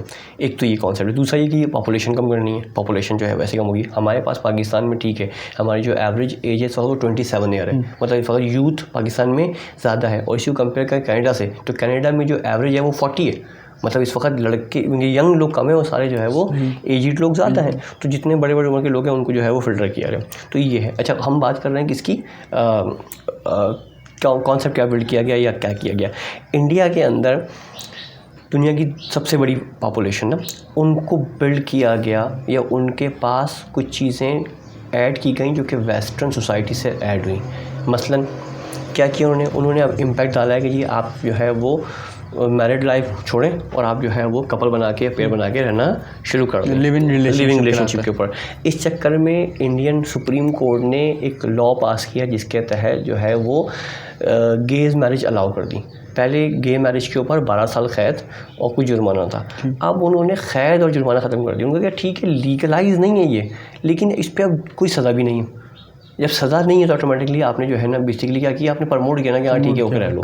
पर लिविंग रिलेशनशिप कुछ स्टेट के अंदर, इंडिया के कुछ प्रोविंसेस के अंदर लिविंग रिलेशनशिप को भी उन्होंने जो है ना लीगलाइज़ कर लिया। मुंबई में, दिल्ली में बहुत बड़ी स्ट्रेंथ में यंग लड़के लड़कियां जो है वो लिविंग रिलेशनशिप में रह रहे हैं। जब आप लिविंग रिलेशनशिप में रहेंगे तो यकीनी तौर पर फिर आप बच्चों की तरफ नहीं जाएंगे, ठीक है ना। मतलब वो कहते हैं ना, चली तो शाम तक, ना चली तो जो है वो चली तो चांद तक, ना चली तो शाम तक। तो जब तक कि आपकी रिलेशनशिप है, आप गुजार रहे हैं, तो क्योंकि अगर बच्चे होंगे तो फिर आपकी रिस्पॉन्सिबिलिटी बढ़ जाएगी। तो आप उसे छुटकारे के लिए आप कहते हैं ठीक है, पार्टी करो, लाइफ इंजॉय करो, कवर बना के रहो, 3 महीने 6 महीने साल 2 साल पर, इसके बाद तुम सही अगली पार्टी शुरू हो गई, ठीक है ना। इस चक्कर में अब उसका इम्पैक्ट क्या आएगा, उसका इम्पैक्ट ये आएगा कि इंडिया की जो इकोनॉमी है उसकी पॉपुलेशन ग्रोथ कम हो जाएगी। जब पॉपुलेशन ग्रोथ कम हो जाएगा तो इंडिया की इकोनॉमी डैमेज होगी। क्योंकि इंडियन इकोनॉमिक रिसर्च बोर्ड ने कहा है कि जिस तरीके से गलती हम उनका कि ये गलती कर रहे हैं, हम ये गलती कर रहे हैं इस सारी चीज़ों करके, क्योंकि इंडिया के इस वक्त जो मेन रिसोर्स है वो ह्यूमन रिसोर्स है। मैंने एक इंडियन मिनिस्टर का इंटरव्यू सुना, उसने बताया कि जी उससे पूछा गया कि जी जर्मनी ये बनाता है, फ्रांस ये बनाता है, इटली ये बनाता है, हम क्या एक्सपोर्ट करते हैं। उसने बोला कि हम ह्यूमन रिसोर्स इंपोर्ट करते हैं। दुनिया में सबसे बड़ा ह्यूमन रिसोर्स जो है वो इंडिया जो है वो एक्सपोर्ट करता है। तो जब ह्यूमन रिसोर्स कम होगी तो इंडिया की रेमिटेंस कम होगी, जो कि शायद उनके इकोनॉमिक बोर्ड के अलावा बहुत कम लोग हैं जो कि फोर्स ही कर रहे हैं। तो उनके पास ये जो है ना वो बिल्ट इन किया जा रहा है। हमारे पास अभी थोड़ी रिलीजियस लोग जो है या बाकी लोग जो है ना वो थोड़ा सा इसको रेजिस्ट कर रहे हैं कि नहीं यार, मतलब क्या बात कर रहे हो। ऐसा नहीं है कि हाँ कोशिश नहीं की जा रही, हमारे पास भी भरपूर कोशिशें की जा रही हैं औरत मर्द की सूरत में। हाँ, औरत शायद उस सूरत में, क्योंकि उस पे LGBTQ पे बड़ी आवाज़ होती है। देखिए हमारे पास, हम कभी, मैं समझता हूँ आज से 15 साल पहले हमने ज़िंदगी में कभी LGBT या गेज या जो है वो लेस्बियन के नाम तक नहीं सुने थे, हम कभी इसको डिस्कस कर थे। लेकिन ये via international media add in किया गया ना। अभी आप देखें दुनिया में कोई टॉप मूवी ऐसी नहीं होती जिसके अंदर कोई एक कैरेक्टर या एक से ज़्यादा कैरेक्टर लेस्बियन या जो है वो गेज ना हो। तो मतलब बेसिकली आपको दिखा के आप में एक्सेप्टेंस क्रिएट करवाई गई कि अच्छा ये होते हैं, हाँ ठीक है। तो मतलब आपके दिल में सॉफ्ट होना किया गया, नॉर्मल लोग हैं, इंसान हैं, वो थोड़ी सी इनकी हरकतें बिगड़ी हुई हैं, बर्दाश्त कर लो सोसाइटी के अंदर। तो क्या किया गया, आपके अंदर ऐड इन किया गया। आप जितनी टॉप मूवीज़ उठा लें, आप मनी हाइस्ट उठा लें, आप गेम्स ऑफ थ्रोन उठा लें, ठीक है ना, आप ग्लैडिएटर उठा लें, उसके अंदर इस तरह के कैरेक्टर डाले गए ताकि आप उनको आहिस्ता आहिस्ता एक्सेप्ट कर लें। फिर ये LGBT का नाम लगाया गया और मार्च के अंदर इसको प्रमोट किया गया। तो ये सब चीज़ें इसलिए की गई कि सोसाइटी में इसकी एक्सेप्टेंस, जब एक्सेप्टेंस आ जाएगी तो फिर आहिस्ता आहिस्ता जो है वो लोग इस तरफ चले जाएंगे। तो ये पूरा एक मतलब एजेंडा, इसको फंडिंग कह लें, इसको प्रोपेगेंडा कह लें, इसको प्लानिंग कह लें, ये किया जा रहा है। और सिर्फ इसी तरह इसी पे नहीं किया जा रहा, बल्कि इसके साथ साथ जो है ना वो ख़वातीन को प्रमोट करने के लिए उनकी आज़ादी होनी चाहिए, उनको बाहर निकलने की, उनको जॉब करने की, उनको पढ़ने की आज़ादी होनी चाहिए। उसके पीछे भी ज़ाहिर है पूरा एक फ़लसफ़ा या साइंस है कि पाकिस्तान की आबादी का 52% ख़वातीन है, 48% मर्द हैं। वो 52% ख़वातीन अगर घर बैठ जाएंगी, उनमें से कितने % जॉब करती हैं पाकिस्तान में? शायद 5% जॉब करती हैं। तो इतने सारी आबादी जो घर बैठी हुई है, उनको करियर के नाम पे ना प्रमोट किया जाए कि जी आप बाहर निकलें, आप अपनी तरक्की करें, आप अपना कमाएं, अपना जो है ना अपनी लाइफ में रास्ते गुजारें। उस चक्कर में पाकिस्तान में तलाक़ों की रेशो जो है ना वो बढ़ गई है। रीज़न क्या है? वो आपकी मैचिंग नहीं हो पाती, आप एडजस्ट नहीं कर पाते, आप सपोर्ट नहीं कर पाते। नतीजे में जो है वो आपको भी लगा दिया है एक हरी झंडी के पीछे कि जी आप जो है वो अपना करियर बनाएं, क्यों आप मर्द की मोहताज हुए हुए हैं। तो उस चक्कर में जो है ना आपकी सोसाइटी डैमेज हो रही है। जैसे हमारी बात हुई आज़ादी पे बात हुई, तो आप क्या समझते हैं कि मीडिया जो है हमारा किस हद तक आज़ाद है, या वाकई जो कहा जाता है कुछ चैनल पर बैठ के हाँ भाई मीडिया आज़ाद है, कुछ भी बात कर लिया, तो वाकई आज़ाद है या नहीं? दुनिया में किसी मुल्क का मीडिया आज़ाद नहीं है। फ्रीडम ऑफ स्पीच एक सिर्फ नारा है, सिर्फ नारा है। पाकिस्तान की कॉन्स्टिट्यूशन में आर्टिकल 19 और आर्टिकल 19A जो है वो सपोर्ट करता है इस बात के ऊपर कि आपके पास आपको नॉलेज हासिल करने का, इन्फॉर्मेशन लेने का हक़ हासिल है, और आपके पास कोई इन्फॉर्मेशन है तो वो डिलीवर करने का हक़ हासिल है। लेकिन ये सिर्फ कॉन्स्टिट्यूशन की हद तक है। अगर ये सब कुछ सही होता तो ये जो सारे मैंने वाक़यात पहले बताया आपको, मुमताज़ कादरी वाला, या जो है वो फैज़ाबाद एक्सचेंज पे इंटरचेंज पे जो है धरने वाला, ये सब चीज़ें कभी नहीं होती। मतलब आपने न्यूज़ को रोका ना, इसका मतलब है कि फ्रीडम नहीं है। चाहे वो फाइनेंशियल तौर पे सब पैसा डाल के रोका गया, चाहे वो पॉलिटिकल पार्टी की फोर्स लगा के रोका गया। मतलब मैं आपको बताऊं, मैं इंटरव्यू लेके आया, मतलब हम इंटरव्यू कर गया, मैं एज ए डायरेक्टर गया, एंकर कोई और था, प्रेसिडेंट जरदारी साहब का, जरदारी साहब प्रेसिडेंट, उनके 2 इंटरव्यू किए हमने उनकी दौरे हुकूमत के अंदर।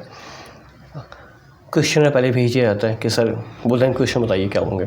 आपने क्वेश्चन भेजा, उनको 25-30 सवाल लिख के भेज दिया। कहते नहीं क्वेश्चन नंबर 19 निकाल दें, क्वेश्चन नंबर 7 निकाल दें, क्वेश्चन नंबर 23 निकाल दें। ठीक है, अब उसको मॉडिफाई करके भेजा कि हाँ ठीक है ओके। इंटरव्यू हो गया रिकॉर्ड।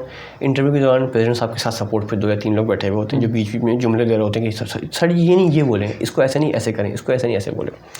उसके बाद जब इंटरव्यू करके हम आ गए, फिर ऑफिस फ़ोन आया प्रेसिडेंट हाउस से कि जी इसमें क्वेश्चन नंबर 7 के पार्ट बी पे जरदारी साहब से जज्बाती हो गए थे तो ये निकाल दें, ये उन्होंने गलत बोल दिया था ये भी निकाल दें। तो आप अगर मुल्क का प्राइम मिनिस्टर या प्रेसिडेंट वो बात नहीं कर सके, या वो बात नहीं कर सकता है, या उसकी मतलब वो इतना कॉन्फिडेंट नहीं है कि वो स्टेट कोई बात कर सके, तो फिर कहाँ का फ्रीडम ऑफ स्पीच? मतलब एडिटोरियल फ्रीडम भी नहीं है कि जो रिकॉर्ड होने के बाद भी उसमें से आपको काटना पड़ता है। आपको बोला जाता है कि ये बात आप नहीं बोलेंगे, ये आप नहीं जाएंगे, इस टॉपिक पे बात नहीं करेंगे, इस चीज़ की बात नहीं करेंगे।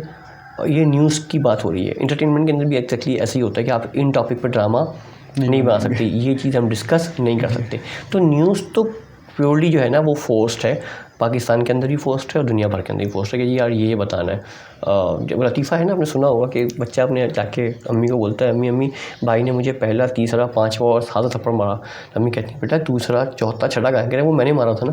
तो आप एग्जैक्टली वही बताते हैं जो आप बताना चाहते हैं। अब वो चाहे वो आपकी चैनल की अपनी पॉलिसीज़ हो, या जिनका पैसा लगा हुआ है उनकी पॉलिसीज़ हो, या जिनका जो आपके बैक एंड पे सपोर्ट कर रहे हैं उनकी पॉलिसीज़ हो, तो आप फ़िल्टर करके चीज़ों को जाने देते हैं। नतीजे में इंफॉर्मेशन वो नहीं मिलती जो पहुंचनी चाहिए। अच्छा, इसमें गलती भी हो जाती है, बाद वक़्त ऐसी इंफॉर्मेशन डिलीवर हो जाती है जो कि नुकसानदेह साबित होती है, लेकिन वो चैनल्स वक्त के साथ साथ सीखते हैं कि यार ये हमें नहीं बोलना चाहिए था, या ये हमें नहीं बताना चाहिए था, या ये इस तरीके से ट्रीट नहीं करना चाहिए था। हमारे पड़ोसी हैं, चार्टर अकाउंटेंट हैं माशाल्लाह, मुल्क से बाहर रहते हैं, कभी कभी पाकिस्तान आते हैं।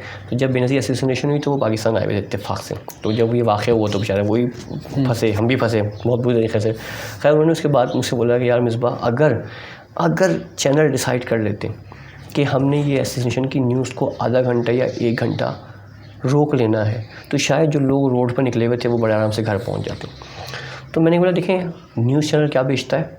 न्यूज़ बेचता है, और वो एक महंगी तरीन बिकने वाली न्यूज़ है। इस तरीके से किसी भी कपड़ों की दुकान के ऊपर जो सबसे महंगे कपड़े होते हैं वही डमी पे लगा के ऊपर रखे जाते हैं। इस तरीके से ये न्यूज़ सबसे बड़ी न्यूज़ थी, तो उसको कैसे रोक सकते थे? नंबर 1। नंबर 2, अगर हम रोक लेते तो इंटरनेशनल मीडिया न्यूज़ आ देता, तो फिर आपके मीडिया की क्या औकात रहती? या तो इतना स्ट्रॉन्ग सिस्टम हो कि आप न्यूज़ को प्रॉपर फ़िल्टर कर सकें। अब फिर मैं एग्जाम्पल कोट करूँगा इंडिया की।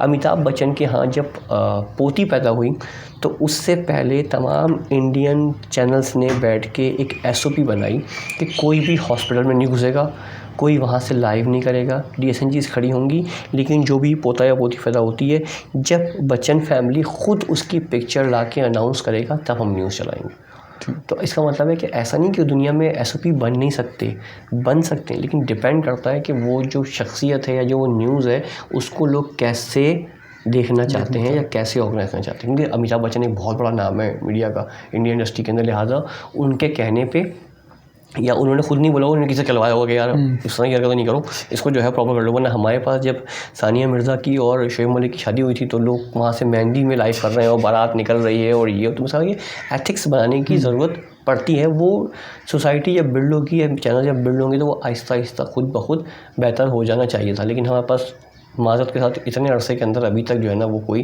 प्रॉपर हम कर नहीं सके। उसका रीज़न ये था कि हमारे पास चैनल्स में वो लोग शुरू में आ गए या वो लोग मैनेजमेंट में आ गए जो कि जर्नलिस्ट नहीं थे या उनको एथिक्स या प्रिंसिपल्स नहीं पता थे। तो चाचे मामे ताए के बच्चे सब आ गए जिन्होंने कुछ पढ़ा नहीं था इस तरह की चीज़ों का, तो उनको अंदाज़ा नहीं था ना, उनको ये अंदाज़ा था कि सोसाइटी इसको लेगी कैसे, मतलब इसके इम्पैक्ट क्या आएगा। और हम इम्पैक्ट आप देख रहे हैं कि अब हंगामे, तोड़ फोड़, जलाओ घिराओ। फिर हमारी सोसाइटी में ये भी तो मसला है कि हमारे पास एक्सेप्टेंस जो है ना नहीं है, हम बर्दाश्त नहीं कर सकते किसी और चीज़ को, बस जो हम हैं वो हम ही सही हैं, बाकी सब गलत है। तो आपने एक बात करी कि न्यूज़ बेची जाती है। अब बाहर के मुल्कों में, यूएस वगैरह में ये प्रैक्टिस आम है कि वहाँ पे अगर किसी के पास कोई फुटेज होती है तो वो न्यूज़ चैनल को बेच देता है। लेकिन पाकिस्तान में अभी तक ये होता है कि किसी की अगर फुटेज उठा ली जाती है तो उसको क्रेडिट तक नहीं दिया जाता, पैसे तो दूर की बात। हाँ, बात मैं कह रहा हूँ एथिक्स की बात है ना। फ्रांस में कहा जाता है कि एक कपल कहीं समंदर किनारे बैठा हुआ था, कोई एजेड कपल था, और एक जहाज़ वहाँ पे आया और वो हचकोले खाते खाते आके समंदर में गिर गया। उन्होंने उसकी वीडियो बना ली अपने हैंडी कैम से, बाद में एक चैनल को उन्होंने बेची और उसके बाद कहते हैं कि उस वक्त से लेकर अपनी पूरी ज़िंदगी उन्होंने जो है ना वो खुशहाल गुजारी, इतना पैसा उन्होंने कमा लिया था। हमारे पास जो है ना वो चैनल्स ने क्या किया, वो लगाए थे ना कि हाँ जी किसी के पास इस वाक़े की फ़ोटोज है हमें भेजें। भाई क्यों भेजें, तुम्हें क्यों भेजें, हमसे ख़रीदो अगर हमने बना लिए तो। पहली बात तो ये, प्लस ये कि अब तो उसका भी रिवाज नहीं है, अब तो ठग उठाते हैं आप और फेसबुक पे और जो है वो यूट्यूब पे डाल देते हैं। लेकिन क्या दिखाना है, क्या नहीं दिखाना है, कब दिखाना है और कितना दिखाना है, ये ना आहिस्ता आहिस्ता बिल्ड होगा। और ये डिपेंड करेगा कि आपकी सोसाइटी का लिटरेसी रेट क्या है। मैं गवाह हूँ बात का, जब डैनियल पर्ल का वाक़या हुआ, अच्छा वो भी इत्तेफाक से यहीं करीबी है जगह है जहाँ पर उनको मारा गया था। तो डैनियल पर्ल को मारने का जो वाक़या है वो पहली पाकिस्तान की हिस्ट्री की वीडियो है जिसके अंदर बंदे की किलिंग दिखाई गई है। वो सर से पकड़ता है उसको, कहता है अल्लाह अकबर, तलवार से उसका सर काट देता है। वो वीडियो मैंने देखी जब मैं जियो में था, तो वो वीडियो वहाँ पर आई कि यार ये एक सेंसिटिव वीडियो देखें। हम 7-8 लोग खड़े हुए थे, हम लोगों ने वीडियो देखी और जब चली तो हमारे साथ एक सांप थे, वो धड़ धड़ के गिर भी गए। मतलब उन्होंने ज़िंदगी में पहली दफ़ा शायद किसी को इस तरीके से मरते हुए देखा था। तो बात ये है कि वो इस तरह की फिर तशद्दुद वाली वीडियोज़ जो है वो भरपूर तरीके से आना शुरू हो गई। लियारी के अंदर पाकिस्तानी फ़ौजियों की सरों के साथ जो है वो फुटबॉल खेली गई। तो ये सब चीज़ें आहिस्ता आहिस्ता आना शुरू हो गई। हमारी सोसाइटी ने, हमारे मीडिया ने अब तक के बनाया नहीं कि हमने क्या दिखाना है। फिर वो PG-18 और PG-16 वाला कॉन्सेप्ट आया कि हाँ ये दिखाना है, ये नहीं दिखाना है। फिर ज़रा फिर इंटरव्यू नहीं किया बहुत सारे लोगों ने कि भाई क्या क्या दिखा रहे हो तुम लोग, अल्लाह को मानो, मतलब खून दिखा रहे हो, बोरीबंद लाशें दिखा रहे हो, तशद्दुद। तो ये आहिस्ता आहिस्ता जो है ना बिल्ड करो। लेकिन बात सारी यही, जब तक लिटरेसी नहीं आएगी और लोगों को शऊर नहीं आएगा उस वक्त तक मीडिया के हालात ऐसे ही रहेंगे। वो हमारे पास भी वही हैं और एग्जैक्टली इंडिया जिन ममालिक के अंदर लिटरेसी नहीं है और मीडिया आज़ाद हो गया, वहाँ पे फिर आए बाएँ अला बला सब चलता है चैनल के ऊपर। अच्छा, जैसे आपने सर बात करी कि कुछ भी दिखा देते थे पहले, तो एक दौर ऐसा भी गुजरा था चैनल्स का, जो आपने भी हमें कुछ क्लासेस में बताया था कि कोई ख़बर नहीं होती थी तो अंदर लोग बैठे हुए दुआ मांग रहे होते थे, यार कोई धमाका हो जाए, कुछ हो जाए। एग्जैक्टली। तो ये एथिकली और कितना वो है, सही है? देखिए, हम जिस मुल्क में रहते हैं ना, यहाँ पे न्यूज़ का फुकदान कभी नहीं सकता। यहाँ बहुत न्यूज़ है, बेइंतहा न्यूज़ है, मतलब हर तरह की न्यूज़ है। हादसात की, तेज़ाब फेंकने के वाक़यात की, किडनैपिंग की, अब्यूज़ की, पॉलिटिकल पार्टी के झगड़े की, कुछ नहीं हुआ तो कम से कम ट्विटर पे ही झगड़ा हो जाता है, वो ट्वीट करता है, वो जवाब देता है। तो हम बड़े फर्टाइल कंट्री हैं, वहाँ पर न्यूज़ बहुत है अल्हम्दुलिल्लाह। लेकिन जब चैनल का कंपटीशन बढ़ता है, जब बहुत सारे चैनल आ जाते हैं, तो फिर आपके पास एक ऐसी मुनफरिद या एक्सक्लूसिव न्यूज़ होनी चाहिए जो और किसी के पास ना हो। तो फिर वो न्यूज़ बनाई जाती है, वो न्यूज़ बिल्ड की जाती है कि यार ये हमने करना है, इसके लिए हाइप क्रिएट करो, ये वाक़या 2 दिन बाद होना है, इसके लिए हाइप क्रिएट करो। क्योंकि अगर आपके पास हाइप क्रिएट नहीं होगी, आपके पास ऑडियंस नहीं आएगी, तो आपके पास ऐड नहीं आएंगे। इसकी सिंपल मिसाल ले लें, पाकिस्तान इंडिया क्रिकेट मैच होने वाला होता है तो 3 दिन पहले से शोर मचना शुरू हो जाता है, मैच आ रहा है। और फिर पाकिस्तान के स्पोर्ट्स चैनल वो हाईलाइट्स दिखाते हैं जिनमें पाकिस्तान जीता होता है, और इंडियन चैनल वो हाईलाइट दिखाते हैं जिसमें इंडिया जीता होता है, ठीक है। तो बेसिकली वो अपनी ऑडियंस को ज़बरदस्ती बकअप करते हैं। ये आपको याद होगा 28 फरवरी वाला वाक़या, 28 फरवरी के जिसमें वो अभिनंदन वाला वाक़या जो हुआ है, तो उसको आप देखिए, उसमें इंडियन फोर्सेस इतनी इन्वॉल्व नहीं थी जितना इंडियन मीडिया इन्वॉल्व था। तो बेसिकली मीडिया जो है ना वो पम्प कर रहा था ऑडियंस को कि लोग देखें टीवी, और देखेंगे तो रेटिंग आएगी तो एड्स मिलेंगे। तो बेसिकली वो अपने फ़ायदे के लिए उन्होंने अपनी फ़ौज को जो है वो जंग में झोंकने की कोशिश की थी, लेकिन उस वक्त अल्लाह का शुक्र है पाकिस्तानी मीडिया ने बड़ा अच्छा मुजाहरा किया और कोई ऐसी न्यूज़ नहीं चलाई जिससे जो है वो प्रॉब्लम क्रिएट होता। ठीक। अच्छा सर, कभी ऐसा आपके साथ हुआ है, आपका क्योंकि इतना लंबा एक्सपीरियंस रहा है, कि कोई न्यूज़ आई हो आपके पास और कोई ऐसी न्यूज़ हो कि मतलब आप उसको सोच में पड़ गए यार चलाऊँ या ना चलाऊँ, या मैं दूसरे चैनल से पहले कंफर्म करूँ, और वो न्यूज़ कहीं और ब्रेक हो गई जबकि आई आपके पास थी पहले? बिल्कुल, ऐसा कई दफ़ा हुआ है। कई न्यूज़ ऐसी होती हैं जो सोसाइटी में सोची जाती है कि यार हम ये चलाएं या नहीं चलाएं। मतलब एक तो बेनज़ीर असैसिनेशन वाला वाक़या, बेनज़ीर असैसिनेशन के वक्त मैं समा टीवी में था, वो न्यूज़ कंफर्म हमारे पास आ गई थी, लेकिन वो इतनी बड़ी न्यूज़ थी कि उसको चलाते हुए सब डर रहे थे कि खुदा ना खास्ता ये न्यूज़ अगर गलत साबित हुई तो अगले दिन समा की पूरी बिल्डिंग जली हुई होगी, ठीक है ना। तो मतलब हर बंदा रिलेक्टेंट था, और हम देख रहे थे कि नीचे हंगामा चल रहा है, शोर शराबा चल रहा है, आए चंडीगढ़ रोड पर जो है वो लियारी से लड़के आए हुए, ट्रैफिक पूरी पैक हुई हुई है, वो नॉक करते हैं, गन दिखाते हैं, मोबाइल और वॉलेट ले रहे हैं, मतलब पूरी रोड पे यही हो रहा था। हमने सब कुछ अपनी आंखों से फिर देखा है, खुद देखा है। ये न्यूज़ आ गई, कन्फर्मेशन बाहर से आ गई, मतलब पाकिस्तान से नहीं, कन्फर्मेशन बाहर से आ गई, लेकिन फिर भी रिलेक्टेंट थे। उसके बाद जब हमारे डायरेक्टर न्यूज़ ताहिर इकराम साहब थे, वो मेरे साथ यूँ खाने में हालांकि खड़े हुए थे और मैं स्पीकर में बैठा हुआ था लाइव करने के लिए। उनसे बोला मिसबा रेडी है? मैंने बोला आपका क्यों है, मैं ये चलूँगा, बिल्कुल मरवाएगा, समझ कर अभी। उसके बाद फिर उन्होंने कहीं कितने सारे फ़ोन किए, जब कई जगह से कन्फर्मेशन आ गई, फिर किसी एक चैनल ने वो टिकर चला दिया, उसके बाद उन्होंने कहा हाँ गो हेड अब चला दो। तो मतलब बाज़ औक़ात ऐसी न्यूज़ भी आती हैं जिसको चलाते हुए ना आप डर रहे होते हैं कि अगर ये खुदा ना खास्ता गलत साबित हो गई तो उसके बाद आपका क्या होगा, ये आप सोच भी सकते हैं। एक ये वाक़या, और एक डॉन में हम थे, डॉन में नाज़ाबाद में एक न्यूज़ आई हमारे पास, रात का टाइम था, तकरीबन 11 साढ़े 11 बज रहे थे। एक न्यूज़ आई, वो न्यूज़ ये थी कि शायद आपकी नॉलेज में होगी, पोशा क़ब्रिस्तान था, कहाँ पे क़ब्रिस्तान था, वहाँ पे कुछ अहमक लोग जो है वो रात में ताज़ा दफनाई हुई ख़वातीन की लाश निकाल के उनकी बेहुरमती करते थे। अब ये न्यूज़ आ गई, पुलिस ने उस बंदे को पकड़ा, उसने प्रेस कॉन्फ्रेंस की, उसने मुलजिम को नहीं दिखाया, ठीक है ना, उस पुलिस के एसएसपी ने जिस थाने में था, और उसने प्रेस कॉन्फ्रेंस की, सारे सहाफ़ी आ गए अपने अपने ऑफिस, लेकिन कोई भी न्यूज़ चैनल इसको चलाते हुए ना थोड़ा सा रिलेक्टेंट था। अब मैं बैठा हूँ, अदील नाम था प्रोड्यूसर का, अच्छे दोस्तों में से, वो आया भागता हुआ, बल्कि भागता हुआ नहीं, मतलब वो आहिस्ता आहिस्ता आया, उसने बोला यार मिसबा ब्रेकिंग करनी है। मैंने बोला हाँ चलो शुरू करते हैं। तो उन्होंने बोला यार न्यूज़ तो पढ़ लो, वरना यूजली मैं पढ़ता नहीं हूँ न्यूज़, हम ज़रा उस पर आती प्रॉब्लम हम देख लेते हैं क्या चल रहा है और बाकी अपनी टेक्निकल चीज़ रेडी करते हैं।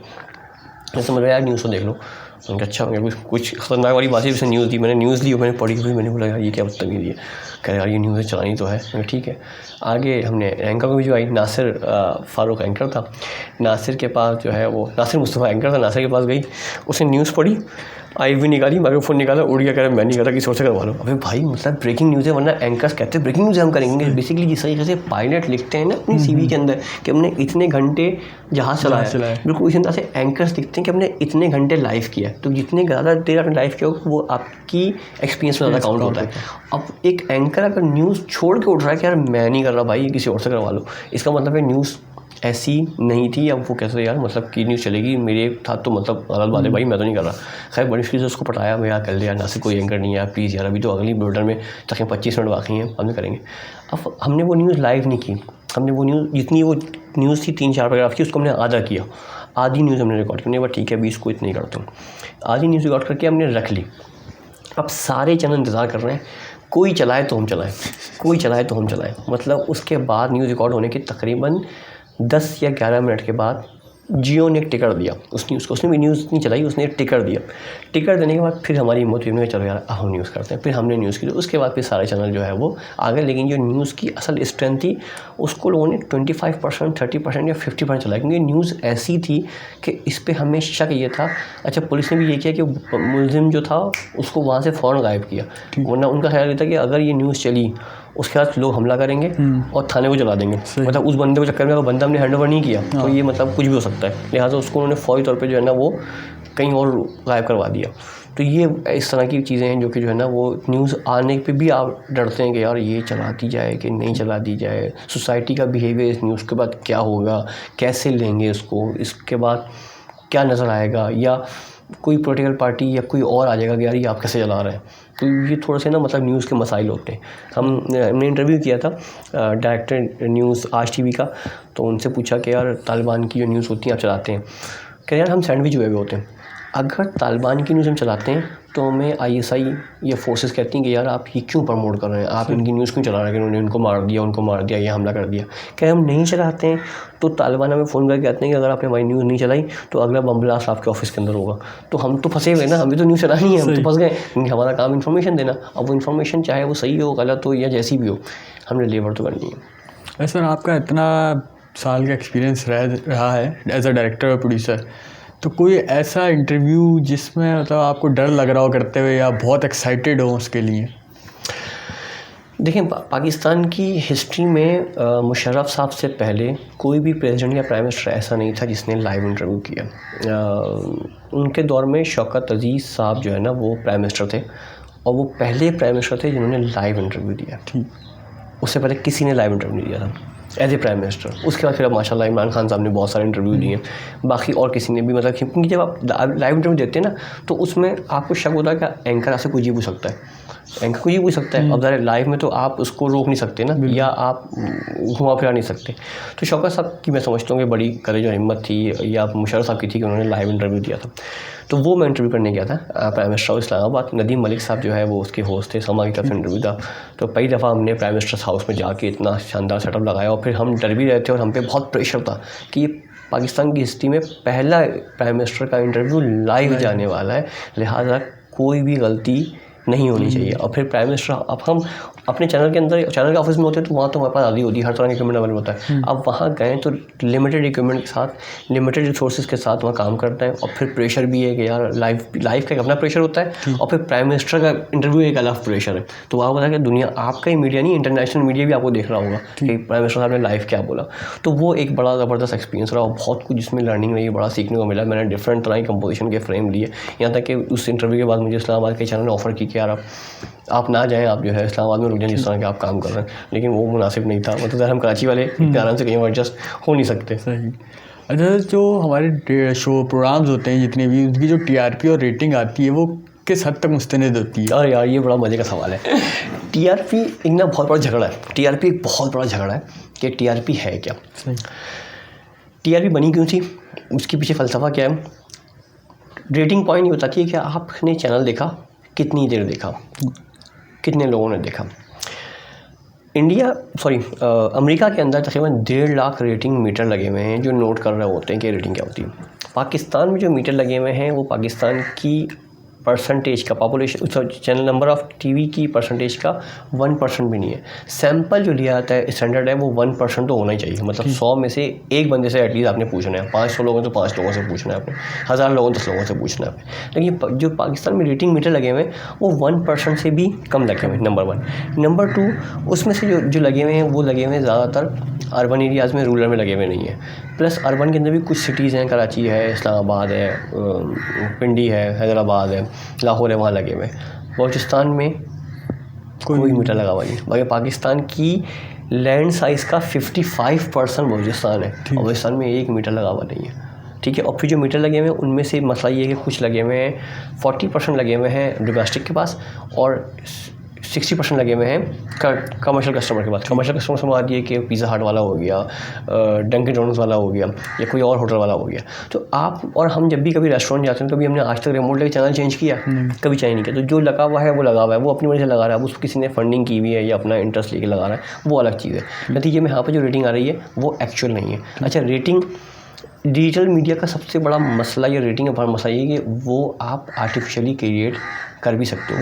अभी ये इलेक्शन हुआ है, NA 249 में हुआ है ना, 249 से एक दिन पहले जो हैशटैग का ट्रेंड चल रहा था वो चल रहा था कराची मुस्लिम लीग नून का। आप सोच सकते हैं कभी पूरे कराची के अंदर मुस्लिम नून की 1 सीट थी, और आप मतलब ये लगा हुआ है कराची मुस्लिम लीग नून का हैशटैग। मतलब ये कि फंडिंग हुई है, उसके ऊपर उस हैशटैग के ऊपर उसकी बम्बार्डमेंट की गई है, पैसे दे के नतीजे में उसका हैशटैग जो है नंबर 1 पे ट्रेंड कर रहा है। वरना आप समझ भी नहीं सकते कि नून लीग की कोई औकात थोड़ी है कराची के अंदर भाई, लाहौर तो नहीं जो नून लीग स्ट्रॉन्गली पेनिट्रेट कर रहा होगा।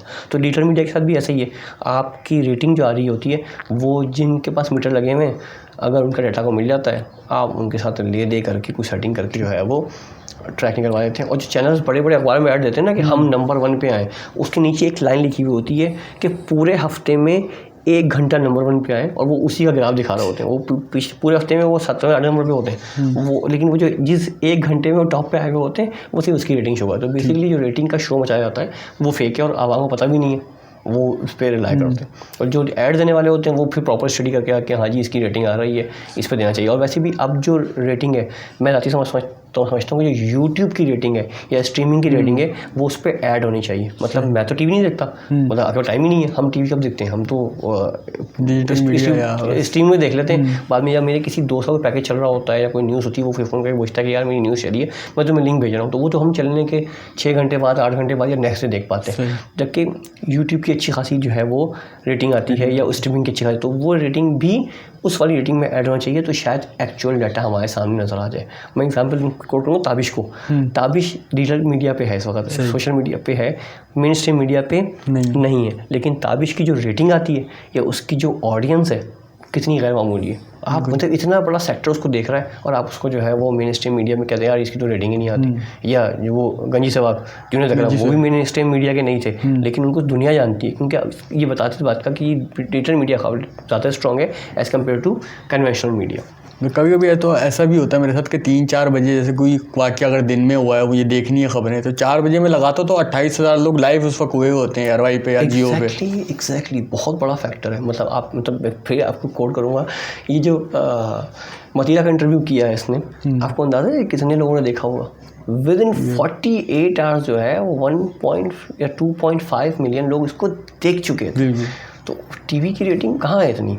अब नहीं रही ना टीवी के ऊपर। मेरे घर में 2 टीवी सेट या 3 टीवी सेट है, यही खुला होता है। बाकी मेरे बेडरूम का टीवी जो शायद 3 महीने हो चुके हैं वो ऑन ही नहीं होता है। ठीक। अच्छा सर, आपके साथ कोई ऐसे एक्सपीरियंसेस हुए हों या कोई लाइव ट्रांसमिशन पे जा रहे हो और कोई फ़नी सीन्स हुए हो जो आप हमारी ऑडियंस से शेयर करना चाहें? यार बड़े मज़े के सीन हुए हैं। इंडस्ट्री में तकरीबन 21 साल हो चुके हैं। बिल्कुल जूनियर से शुरू किया था, जब बिल्कुल सीखा था कि यार कैमरे को ऑन करते हुए जो है ना वो हाथ कपकपाते थे, उस वक्त से शुरू किया था। अब बैठ के जो है ना वो 20-25 कैमरे डील कर रहे होते हैं साइमल्टेनियसली।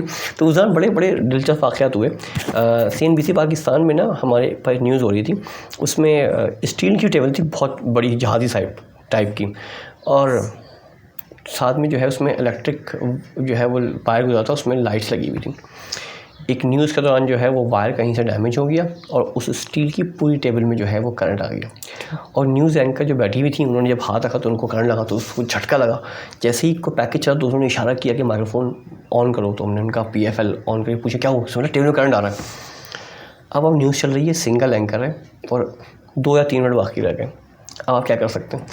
उन्होंने बोला कि भाई काम करो, थोड़ी सी हिम्मत करो, उठ तो सकते नहीं हो, न्यूज़ हम रोक नहीं सकते, ज़रा लाइव चल रही है इस वक्त। आपने सिर्फ अपने आप को हवा में अपने हाथ जो है ना यूँ करके रखने, ऐसे जैसे टेबल पर रखे हुए हैं। और डर रहे वो खातून थी, वो ऐसी डर रही थी कि यार करंट लग रहा है, करंट लग रहा है। मैंने कहा थोड़ा बर्दाश्त कर लो यार, थोड़ी देर की बात है। अब इसको जो है ना वो हवा में हाथ रखो। और बेचारी ने हवा में यूँ मोल्ला होकर बैठी, सीट पर भी उससे पाँव उठा लिया, अपने आप को जो कवर किया, जो मेटालिक पोर्शन था वहाँ से सेपरेट किया। और बेचारी ने आखिरी न्यूज़ हमने एक ड्रॉप की, एक न्यूज़ उससे पढ़वाई हमने और फौरी तौर पर क्लोज़ किया। तो लेकिन अब देखिए मतलब ब्रेक, ये न्यूज़ का जो प्रेशर होता है आप रोक नहीं सकते बीच में। आपने गलत बोला, आपने गलत डेजिग्नेशन बोल दिया, गलत सिटी कॉल कर दिया, एंकर को गलत बोल दिया, आपने कुछ भी बोल दिया, लेकिन आप उसको रोक नहीं सकते। आपको जैसा भी है वन गो में फ्लो करता है। तो वो बड़ा ज़बरदस्त था कि वो एंकर ने बाद में इतनी गालियाँ दी कि यार मतलब टेबल कर डाल दिया, तुम लोग कह रहे हो अभी न्यूज़ तो पूरी कर लो, लेकिन जाहिर है आपका प्रेशर आपको करना है, रिस्पॉन्सिबिलिटी आपको न्यूज़ करनी। तो वो बड़ा एक मज़े का वाक़या हुआ था। फिर जो है वो एक और हमारा वाक़या हुआ था जिसमें एक एंकर साहब की जो है ना वो चेयर लाइफ में खिसक गई थी और वो एंकर ज़मीन पे नीचे गिर गए थे। लेकिन जाहिर है आप जब लाइव होते हैं तो फिर आपको इस तरह की सारी हरकतें जो है ना वो बर्दाश्त करनी पड़ती है। हम बाद में कॉल करते हैं यार ये क्या हुआ था, किस तरह हुआ था। कभी लाइट फ्यूज़ हो जाती है, कभी करंट आ जाता है, कभी जो है वो कोई एंकर गलत बोल देता है, या हम किसी एंकर से वो कॉल करवा लेते हैं जो उसके पास होता ही नहीं है। हमने उसको बोला यार गोल्ड के रेट सुनाओ, अब उसके वजह पेपर रखा हुआ उसमें गोल्ड के रेट ही नहीं है। अब वो ये तो नहीं बोल सकता अबे गोल्ड ग्रेड तो दे दो मुझे, मतलब मैं क्या सुनाऊँ, मतलब एंकर के स्क्रिप्ट ही नहीं है, उसे बोला आप सुनाएंगे, हम ये बताएंगे गोल्ड ग्रेड, अब गोल्ड ग्रेड ही नहीं है उसके पास। तो ये इस तरह के मज़े के वाक़यात हैं जो बाद में उस वक्त तो बड़े अजीब सी टेंशन में आते हैं, बाद में एंजॉय करते हैं कि यार क्या ज़बरदस्त हुआ था, हमने बोल दिया रेट तो सुनाओ, रेट उसके बाद है ही नहीं। तो अभी जिस तरह एक रिसेंट मीम एक वायरल हुई है, जो एंकर वो जान शेर नाम है उसका रिपोर्टर का, हाँ, जी जान क्या बात है आपकी। बिल्कुल बिल्कुल एग्जैक्टली। अच्छा ये आप याद होगा, अगर आपने BNN न्यूज़ देखा हो तो BNN न्यूज़ में वो एक कैरेक्टर था जिसको हमेशा जो है वो एक फ़ीमेल न्यूज़ एंकर की आवाज़ दी थी, उसका नाम क्या था, मैं नाम भूल रहा हूँ उसका। ये एक्चुअल वाक़या, ये समा के अंदर हमारी एक रिपोर्टर थी, एंकर थी, रिपोर्टर को सिर्फ उसी की आवाज़ आती थी, मतलब कोई मेल एंकर सवाल करे तो उसको आवाज़ ही नहीं आती थी, सिर्फ फीमेल एंकर की आवाज़ आती थी। तो BNN वालों ने एक्चुअली वहाँ से अडॉप्ट किया था कि अच्छा ऐसा हुआ था। तो वो एग्जैक्टली जो बनाया था, वो कहते हैं मैं खालिद भट्ट बात कर रहा, कहते जी क्या नाम था उसका यार, साइमा नाम था, क्या नाम था उसका, वो कहता है जी मैं खालिद भट्ट बात करूँगा, जी साइमा मुझे आवाज़ आ रही है, बोलते मैं खालिद भट्ट बात करूँगा, जी साइमा आपकी आवाज़ आ रही है। तो एग्जैक्टली वो ये वाला सीन जो है समा में हुआ है, ये वो समा से उन्होंने जो है वो अडॉप्ट किया उसको। अच्छा सर, जैसे कि अब देखने में आ रहा है कि आजकल हर दूसरा तीसरा जो मीडिया का पर्सन है वो जॉबलेस घूम रहा है, तो इसके बारे में आपका क्या राय है और क्या देखते हैं आगे के क्या होगा? यार मैं तो बाकायदा इस पर रिसर्च कर रहा हूँ आजकल, ये पाकिस्तान में मेरे साथ काम करने वाले कौन कौन से लोग थे जिन्होंने मीडिया छोड़ के जो है ना कुछ और काम शुरू कर दिया। ऐसे तकरीबन 25 लोगों को तो मैं जानता हूँ, एक का तो मैंने ही आपको बताया आज। तो 25 लोगों का तो एग्जैक्टली मैं जानता हूँ, उनने एक और में इजाफा कर दी, 26 हो गए मेरी नॉलेज में जिन्होंने मीडिया छोड़ दिया। देखिए मीडिया जब शुरू हुआ तो फंडिंग आई, ठीक ठाक फंडिंग आई, कुछ लोकल फंडिंग आई, कोई इंटरनेशनल फंडिंग आई कि चैनल खोलो, चैनल खुल गए, चैनल खुलना शुरू हो गए, हर तरह की न्यूज़ चलना शुरू हो गई, प्रोग्रामिंग शुरू हो गई, लोगों ने इन्वेस्टमेंट किया, एड्स आना शुरू हो गए। फिर एड्स बढ़ने के बाद जब चैनल बढ़ गया तो कंपटीशन बढ़ गया तो एड्स के प्राइस कम हो गए। फिर गवर्नमेंट चेंज हो गई, करंट गवर्नमेंट ने फैसला किया कि हम कोई इन्वेस्टमेंट नहीं करेंगे। पहले तो ये बड़े बड़े चैनल पे ऐड चलते थे, कुछ डायरेक्ट इन्वेस्टमेंट थी मतलब एड्स की फॉर्म में, कुछ इनडायरेक्ट थी कि आप हमारी न्यूज़ चलाओ, हम आपको सपोर्ट करेंगे, हम आपकी DSNG बना देंगे, हम आपको फंडिंग दे देंगे, हम आपको वहाँ ज़मीन एलोकेट कर देंगे, ये सब चल रहा था। जिसमें सबसे बड़ा वाक़या आपके सामने मीर शकील रहमान के ऊपर जो लाहौर के अंदर ज़मीनें कब्जे, हाँ घर वाली अलॉटमेंट, तो वो यकीन तौर पर उसकी अगेंस्ट कुछ ना कुछ चलवाया होगा ना, कुछ ना कुछ प्रोग्राम में उन्होंने अपने लिए कंटेंट चलवाया होगा जिसके अगेंस्ट उनको चीज़ें दी गई। बहरहाल तो करंट गवर्नमेंट ने फंडिंग बंद कर दी, तो क्या हुआ, चैनल्स की फंडिंग रुक गई, उनके एक्सपेंडिचर ज़्यादा हो गए। फिर एक सैटेलाइट टीवी चैनल चलाना इतना आसान काम नहीं है, आपके स्टाफ की सैलरी, आपकी सैटेलाइट की फ़ीस, आपकी जनरेटर, आपका DSNG, आपका फ्यूल, मतलब 1000 तरह के अखराजात हैं जिसको बेयर करना पड़ता है आपको। तो फाइनेंशियल इश्यूज़ आ गए, प्लस डिजिटल मीडिया आ गया। तो जो एडवर्टाइज़र था उसने बोला कि मैं मिनी स्ट्रीम मीडिया पे चैनल पे ऐड चलाऊँ जो कि बहुत महंगा भी है और वो सबको दिखा रहे हैं और जो मेरा कस्टमर नहीं भी है, और डिजिटल पे ऐड चलता है वो कस्टमाइज़ चलता है और बिल्कुल लोकलाइज चलता है, इलाके के लिहाज से या जेंडर के लिहाज से या एज के लिहाज से चलता है। नतीजे में क्या हुआ, ऐड सारे के सारे शिफ्ट हो गए डिजिटल पे, तो वो उनको एक और फाइनेंशियल डस्ट लगी। नतीजे में चैनल के पास पैसे नहीं रहे देने के लिए। पाकिस्तान में जो 100+ चैनल चल रहे हैं उनमें से ओरिजिनल जिनका अपना ओढ़ना बिछोना सहाफ़त थी वो 8 या 10 चैनल हैं। बाकी सब लोगों ने चैनल वो शुरू किया है जिनकी प्राइमरी बिज़नेस कुछ और है और उन्होंने अपना प्राइमरी बिज़नेस प्रोटेक्ट करने के लिए चैनल के अंदर इन्वेस्टमेंट की है। आपके सामने 24 है, 24 का कोर बिज़नेस कुछ और है, ठीक है ना। मेट्रो है, इस तरह के चैनल खुले हैं। इसी तरह हम का भी सुना है कि हम भी न्यूज़ इस वजह से लाए क्योंकि वो पॉलिटिकल कनेक्शन बनाना चाह रहा है। वो चाहते थे कि मुझे हमें पॉलिटिकल माइलेज मिले, उनका अपना हम जो एंटरटेनमेंट है वो ठीक ठाक माशाल्लाह अर्न कर रहा था। और इसके अलावा उनके और भी बहुत सारे बिजनेसेस हैं, शुगर मिल्स हैं, उनकी शोरूम्स हैं, तो ये एक और बिज़नेस है उनका। तो चैनल्स वो इसलिए लेके आए कि बस ठीक है, लेकिन अभी देखें हम न्यूज़ की रेटिंग नहीं आ पा रही। हम न्यूज़ पे सिर्फ मॉर्निंग शो चल रहा है अवेश मंगल वाले का, वो उसकी रेटिंग आती है या वो थोड़ा सा फिर भी सपोर्ट कर रहा है। बाकी कोई भी चैनल कोई भी और प्रोग्राम ऐसा स्ट्रॉन्ग हुआ नहीं जो कि लोगों को याद हो गया हो कि हाँ यार ये प्रोग्राम बड़ा अच्छा चलता है। तो 24 ट्रांसमिशन में अगर 8 घंटे की फ्रेश ट्रांसमिशन भी है उनकी, तो 8 घंटे ट्रांसमिशन में भी कोई एक प्रोग्राम भी ऐसा नहीं है जो लोगों को याद हो सका होगा। नतीजे में जब जो लोग आए थे चैनल के अंदर, जो एंथुसियास्ट थे, जिन्होंने पैसा लगाया या मेहनत की या पढ़ के आए, उन्होंने फील किया कि यार इतनी मेहनत करने के बाद, इतना काम करने के बाद भी चैनल आपको इतना नहीं दे रहा कि आपका घर चल सके, तो क्या करें, कुछ और करें। अब मेरे पास ऑप्शन था, मैं अपनी यूनिवर्सिटी में पढ़ाता था, मैं यूनिवर्सिटी में पढ़ाता रहा, मुझे कोई मसला नहीं था, मेरे पास इसके अलावा और भी रिसोर्सेज थे, मैं वो जनरेट करता रहा। जो बेचारे नहीं कर सकते थे, ख़ासतौर पे वो लोग जो कि थोड़ा सा लोअर लेवल पर थे, मतलब कैमरामैन्स थे या टेक्नीशियंस थे या ऑडियो इंजीनियर्स थे या कुछ रिपोर्टर्स भी थे बेचारे, वो फिर उन्होंने कुछ और काम शुरू किया। उन्होंने सोचा कि मीडिया से जो है ना वो दाल नहीं गलती, घर नहीं चलता, तो घर चलाने के लिए, रिस्पॉन्सिबिलिटी उठाने के लिए जो है वो आपको कुछ ना कुछ करना पड़ेगा। फिर जब चैनल्स आए तो चैनल्स ने एक दूसरे कंपटीशन में ज़्यादा पैसे ऑफर किए। मैं ऐसे लोगों को जानता हूँ जो 30-35 से उठ के 2.5-3 लाख की सैलरी पे चले गए। फिर जब क्राइसिस आया तो बेचारे वापस 60-70 पे आ गए। जब एक दफ़ा आपके एक्सपेंडिचर या आपका लाइफस्टाइल बिल्ड हो जाता है ना, फिर वो दोबारा नीचे नहीं आ सकता। तो फिर वो बेचारे क्राइसिस में गुजारा नहीं कर उन्होंने, और फिर उन्होंने सोचा कि यार हम अब आपके सामने ARY पे न्यूज़ चली थी, वो अब एक प्राइवेट उस पर चला था कि वो क्या नाम था, सफ़ीर, जो कि रिक्शा ड्राइवर था, बन गया था वो। सफ़ीर मेरे साथ था CNBC पाकिस्तान में और समा TV में, अच्छा बंदा था, बड़ा शानदार। लेकिन ज़ाहिर है जब चैनल्स ने 2 महीने 3 महीने 6 महीने की सैलरी, हमने भी एक चैनल के अंदर 6 महीने बगैर सैलरी का गुजारा किया, लेकिन अल्लाह का शुक्र है कुछ और पैदल चलता था तो घर चलता था। अगर हमसे सैलरी बेस करते तो शायद हम क्या कर लेते। तो फिर क्या हुआ कि लोगों ने रियलाइज़ किया कि यार चैनल का शोशा ज़्यादा है लेकिन एक्चुअल इनकम जो है वो कम है। और प्लस देखिए चैनल पैसे उन पे खर्च करता है जो स्क्रीन पे आ रहे होते हैं, जो बैक स्टेज काम कर रहे हैं उनके ऊपर फंडिंग नहीं होती या उनको पैसा कब मिल रहा होता है। नतीजे में वो बेचारे वही लोग जो है ना वो क्राइसिस में आते हैं। आपने आज तक किसी एंकर को नहीं देखा होगा कि वो एंकर कुछ न्यूज़ चैनल छोड़ कुछ और कर रहा होगा, लेकिन producer, director, cameraman, engineers, copywriter, reporter, ये बेचारे जो है ना वो इनको मजबूरी है कुछ और करना पड़ रहा है। अच्छा सर, जैसे कि आपने काफ़ी पहले हमें एक खबर दी थी कि 100 या उससे ज़्यादा चैनल्स आने वाले हैं पाकिस्तान में, उसमें एंटरटेनमेंट चैनल्स भी हैं, वो भी हैं। लेकिन जब से ये चैनल शुरू हुए हमने देखा कि पहले हमारे पास एंटरटेनमेंट चैनल्स बहुत थे और कम होते होते अब गिनती के कुछ एंटरटेनमेंट चैनल्स रह गए और न्यूज़ चैनल ज़्यादा हो गए।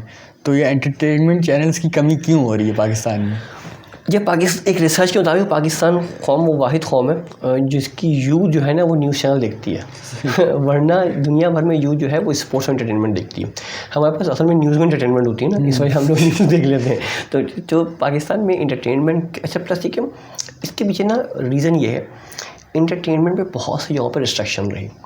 सिनेमा के ऊपर भी रिस्ट्रिक्शन रही, आप ये नहीं दिखा सकते, इस तरह का म्यूज़िक, इस तरह का डांस, इस तरह की चीज़ों को आप नहीं दिखा सकते। देखें सकाफ़त जो है ना वो आपके म्यूज़िक डांस में होती, कल्चर इनके बगैर नहीं होता। नतीजे में जब आपने इनको रिस्ट्रिक्ट कर दिया कि नहीं म्यूज़िक नहीं होगी, डांस नहीं होगा, कुल्लुन हराम, तो फिर आप कैसे एंटरटेनमेंट जो है ना वो बिल्ड करेंगे या कैसे एंटरटेनमेंट आगे लेके आएंगे।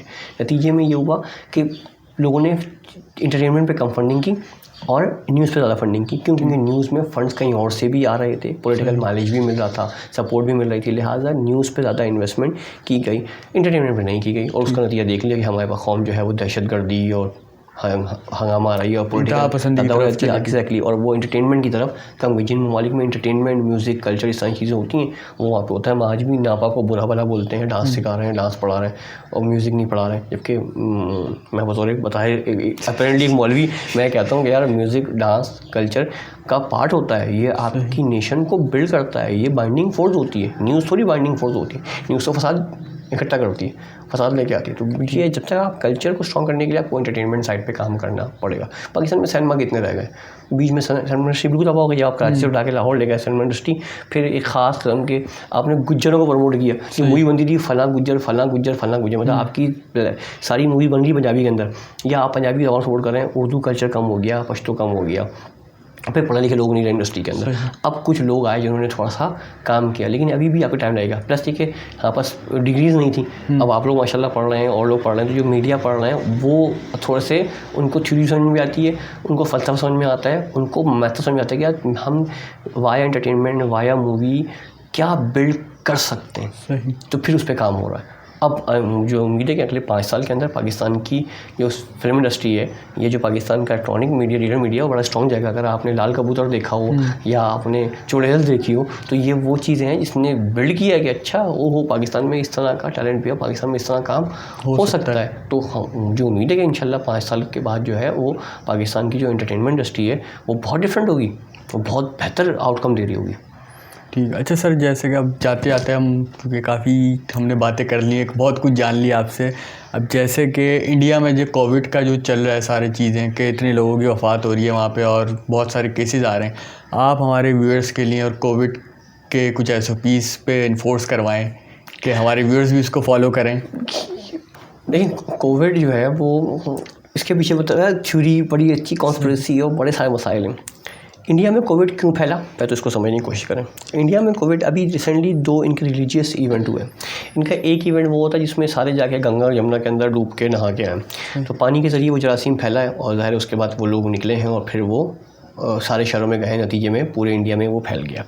सेकंड ये कि एक और इनके पास त्यौहार होता है जिसमें वो गाय का जो गोबर होता है वो उसको लेते हैं, उसकी एक बिछाते हैं, उसके ऊपर वो लौटते हैं या उसके गोले बना के उसे मारते हैं, तो ज़ाहिर है वो भी जरासीम को जो है वो स्प्रेड करने में उसने बड़ा किरदार अदा किया। प्लस जो जहालत उनके पास है अल्हम्दुलिल्लाह वो ज़्यादा हमारे पास भी है कि हम बोलते नहीं हम तो मुसलमान हैं, हमें तो खरी कुछ होता है, हम तो ढीठ है, ठीक है, तो ऐसा नहीं है। तो जरासीम है वो कहीं ना कहीं फैलेगा। अच्छा, हमारे पास बतौर इंसान, ठीक है ना, ह्यूमैनिटी सबसे ऊपर है, मज़हब भी इंसान की खिदमत के लिए आया है। ये बात अगर मतलब कोई मौलवी इसको बोले कि यार मज़हब जो है ना वो खिदमत के लिए आया, वरना सजदा करने के लिए और बात करने के लिए फरिश्ते बहुत सारे थे, मज़हब इंसान के लिए था कि वो इंसान की खिदमत की जाए। तो बतौर इंसान इंडिया में हम फैल रहे हैं, हमें बड़ा अफसोस भी है और हमारी दुआएं भी हमारे साथ हैं। लेकिन थोड़ा सा जो है ना वो इंडिया को भी देखना चाहिए कि अगर हम लोग बतौर मुसलमान और बतौर पाकिस्तानी इंसानियत की खिदमत के लिए, उनको भी रिसेंटली ईदी साहब ने जो है, फैसल ईदी साहब ने 50 एम्बुलेंस जो है वो भेजी हैं और मज़ीद वो भेजना चाह रहे हैं। और यहाँ से लोग मतलब पाकिस्तान में 2 दिन पहले टॉप ट्रेंड था इंडिया नीड ऑक्सीजन। इस बात का इजहार है कि वो जिसको दुश्मन मानते हैं, जिसके पीछे उनका मीडिया हाथ धो के पड़ा हुआ होता है, उनके पास टॉप ट्रेंड क्या था, इंडिया नीड ऑक्सीजन। इसका मतलब है कि हम इंसानियत को मुकद्दम रखते हैं। अब इंडिया को भी ये सोचना चाहिए कि यार वो भी पॉजिटिव इसका मैसेज दे और कम से कम पाकिस्तान के साथ कुछ नहीं कर सकता तो कश्मीर के साथ तो कम से कम सपोर्ट करे कि वहाँ जो उन्होंने बैन किया हुआ है या वहाँ जो वो जुल्म सितम ढा रहे हैं, एटलीस्ट उनका मीडिया उनको वो इशारा भी दिखाए कि भाई आपने जो है वो क्या किया हुआ है, थोड़ा सा आप भी क्या करें, एक स्टेप लें पॉजिटिव और जो है वो कश्मीर के साथ वो सलूक करें। वो अलग बात है, कश्मीर की अपनी एक हैसियत है, कश्मीर के अपने एक मसाइल हैं, कश्मीर के ऊपर अपनी एक फ़ंडिंग है। और मैं फिर इसको इस तरीके से लिंक करूँगा कि एक इंडियन मूवी का डायलॉग था, एक जूनियर फ़ौजी सीनियर फ़ौजी से बोलता है कि कश्मीर का मसला क्या है, तो वो सीनियर फ़ौजी हंसता है, कहता है कश्मीर मसला थोड़ी है, कश्मीर तो एक बिज़नेस है और बिज़नेस को ख़त्म नहीं करते, बिज़नेस को प्रमोट करते हैं। क्योंकि कश्मीर के ही नाम पे जो है वो इंडियन आर्मी अपना पैसा बना रही है और उनकी जो भी गवर्नमेंट आती है वो गवर्नमेंट मतलब जो उनके पास एक बड़ा मसला है भाई, उनकी वो गवर्नमेंट आएगी या जो इलेक्शन में जीत रहा होगा वो कैंपेन लॉन्च होगी जो एंटी कश्मीर एंटी पाकिस्तान होगी, वो पॉलिटिकल पार्टी जीतेगी। मतलब जिसकी पॉलिटिकल पार्टी के मंशूर में एंटी पाकिस्तान या एंटी मुस्लिम नारा होगा ना, उसको वोट पड़ेंगे।